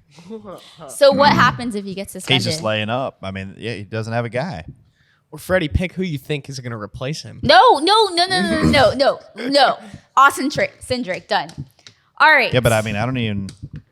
Yeah, but when I had it, when I Who's had the replacement? Yeah, but I could pick the replacement. Like if I could pick, Like you could pick the I could driver. pick No, the no, guy. no, that's- you no, would no, no, have- no. I'm saying I would have to pick him right now. Yeah, you gotta yeah, pick- yeah, yeah. You Pick don't the get guy an I thought umbrella would be here. who would Yeah. the replacement be? I don't know. That's what I'm trying to That's think of. yeah. I don't. Ford It would, be, development it would be driver. a Ford Xfinity driver. There's only like I'll take Cole Custer this week. So are you picking Cindric? I or don't think Cole? I'll take Cole I don't Custer. think that. You're I gonna don't take think Cole that's Custer? it. So you're not taking Cindric. No, I'll take Cole Custer. I would take. I would. I mean, is IndyCar off next weekend? I don't know. I'd put McLaughlin in it before I put. Oh my god. That would I put be Scott a McLaughlin story. in. I'm Can gonna you play. imagine? I'm gonna play some strategy. I'll take Cole Custer. Wow. Can you Could imagine? you, mate, dude? I'm telling you right now, the guy, his V8 supercar background, incredible. Oh yeah, no, I mean like it'd be awesome. I'm Yeah. just saying, could you imagine? That would be incredible. amazing. It would be. Oh, it'd be awesome. If anything, for the story. Oh, well, heading to Sonoma, what can we expect besides wine? Man, I love it out there. Just the area itself, the fans where we spot from is great there. There's really not a lot to love about. Yeah, keep it coming. Yeah, Thank you. I it's- love Sonoma. It's yeah. one of my favorite tracks. We can see almost the whole racetrack from where we're at, minus a snake, random snake every now and then. Well, that's because you threw it on the ground to with somebody. no, that was a long rubber time ago. snake. I did do that, dude. So we used to have chairs on the side of the hill, and Chris Osborne, crazy. I don't know if you. I remember the name. So he hates snakes. I mean, he'll like fight if he sees one. And him and this other Nick DeFazio were sitting right next to each other. And I had this rubber snake, and I tossed this snake between the chairs, and it literally hits both their feet and kind of goes down over the hill. Oh, perfect. He stands up so fast, and I thought he was going to kill me. Were you spotting yet when I did Yeah. this? I thought he was going to kill me. He's walking around just like pacing. He's back not and somebody you forth. want to mess with. He just- No, his it name is becomes crazy for a reason. yeah. And he's like pacing back and forth, and he's just like, his fists are clenched, and I'm like, oh, he's gonna kill me. And he ended up not killing me, but he was mad. But it was, I believe it. I couldn't do it again. Like when I threw it, it like literally hit both their shoes and went down over the hill. And Did y'all hear about Winston at Wilkesboro? No. wow. Oh, we had a pet. He's What? about 7.5, 8 feet long. Oh, really? Oh, is yeah. he related to the one in Coda? Probably. Yeah. So this was, he was, I guess it was, I'm trying to think about where. It was right in the refreshments, right by like Suite 5. If you're thinking about where you were sitting, Suite 5, so like on the front stretch, there's like a refreshment stand right there. And in the, I guess it was like kind of near the gutter, we had this massive black snake up there for the entirety of construction. And literally on Thursday, they decided, yeah, today's a good day to put Winston outside. I was like, you waited until Thursday. So they left him up there the whole time. They're like, yeah, don't need to move him because he's getting rid of all the other stuff we don't want up there. Yeah. So he's like, he's doing a good job. Yeah. But yeah, you'd hear a bird go in there and then you wouldn't hear it come back out. It was like, yeah, Winston was doing some work. Yeah, I mean- Apparently he went peacefully. Yeah. He was like, yeah, no problem. I'll just put me over here. And it didn't. Just he- stick me somewhere for now. He's just probably for back now. Oh yeah, he's probably back up there. I hope, man. Yeah. What if he wanted to watch? He might have. Took him out of there. Problem was, is he actually would stick his head down. And he, like, when I say friendly, I mean he was totally fine. He wasn't snapping at heel, but he would stick his head back down when people were walking by and like look at you. And we didn't really want to Probably see 3 and 4 better than us. We didn't want that situation. Yeah, probably. Well, thank you so much, Grant, for coming on. I do have one question, though. Obviously, Oh, you boy. have been in racing. ever been to Millbridge? Oh, shout out to everyone who tweeted about Millbridge being on race day coverage because I saw that. So everyone take a drink for all the tweets that I got about that one. But no, you've been in racing your whole life. You've seen it all and you've seen the business aspect of it. What, for in a perfect world, what would your future look like? Oh, this is tough.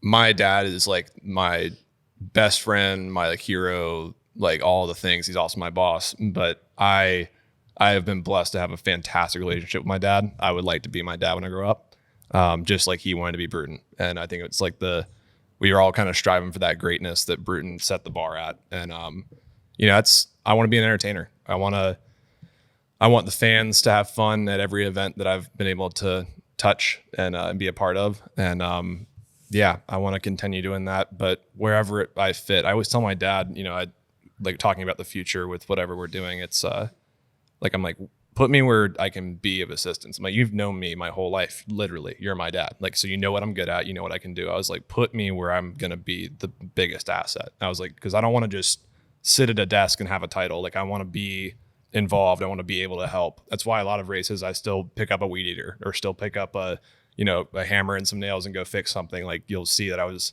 trying to help. I'm not a very good welder, meaning I can't weld at all. But I was trying to help weld some Tyson lap board thing, weld some seating on there with our buddy John. And so I was like, I like being hands-on wherever I can be. As long as I can be a help, as long as I'm a value, then I want to be there.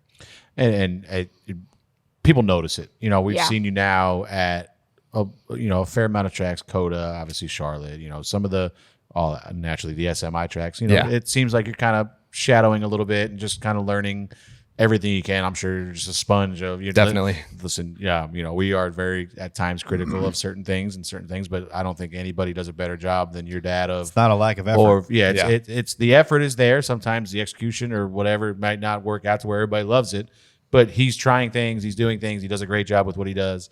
And I can't imagine there's anybody better to learn from. So you're doing a great job. And thank you. When you get bigger and take over everything, you're not allowed to go on Dale's show. You can only do deep. We'll still be doing this podcast. My roots are here. Yeah. My roots are here. So don't forget where you came from. This is the first podcast I've ever done. So really? Yeah, ever. Well, so congratulations. You did a great job. Might be your Thank last. y'all. Could be. Might be the last. So about Nashville, if it's your Latin. Yeah. All right. Well, we'll see everybody in Sonoma. Like I said, we'll be up top of the hill in turn 2. You can wave from there. I don't know if you can get Bring to some us. snakes up there. No snakes. We don't need I'm gonna go any get snakes. Winston. Bring him up there. Yeah. Done. Yeah. Listen, we need Winston up there because there's probably some bad snakes around. Probably. So, all right, yeah, Sonoma's awesome. I'm looking forward to it. It would be great to watch too. Thanks, guys. Have a great week. Thank y'all. Word. See ya.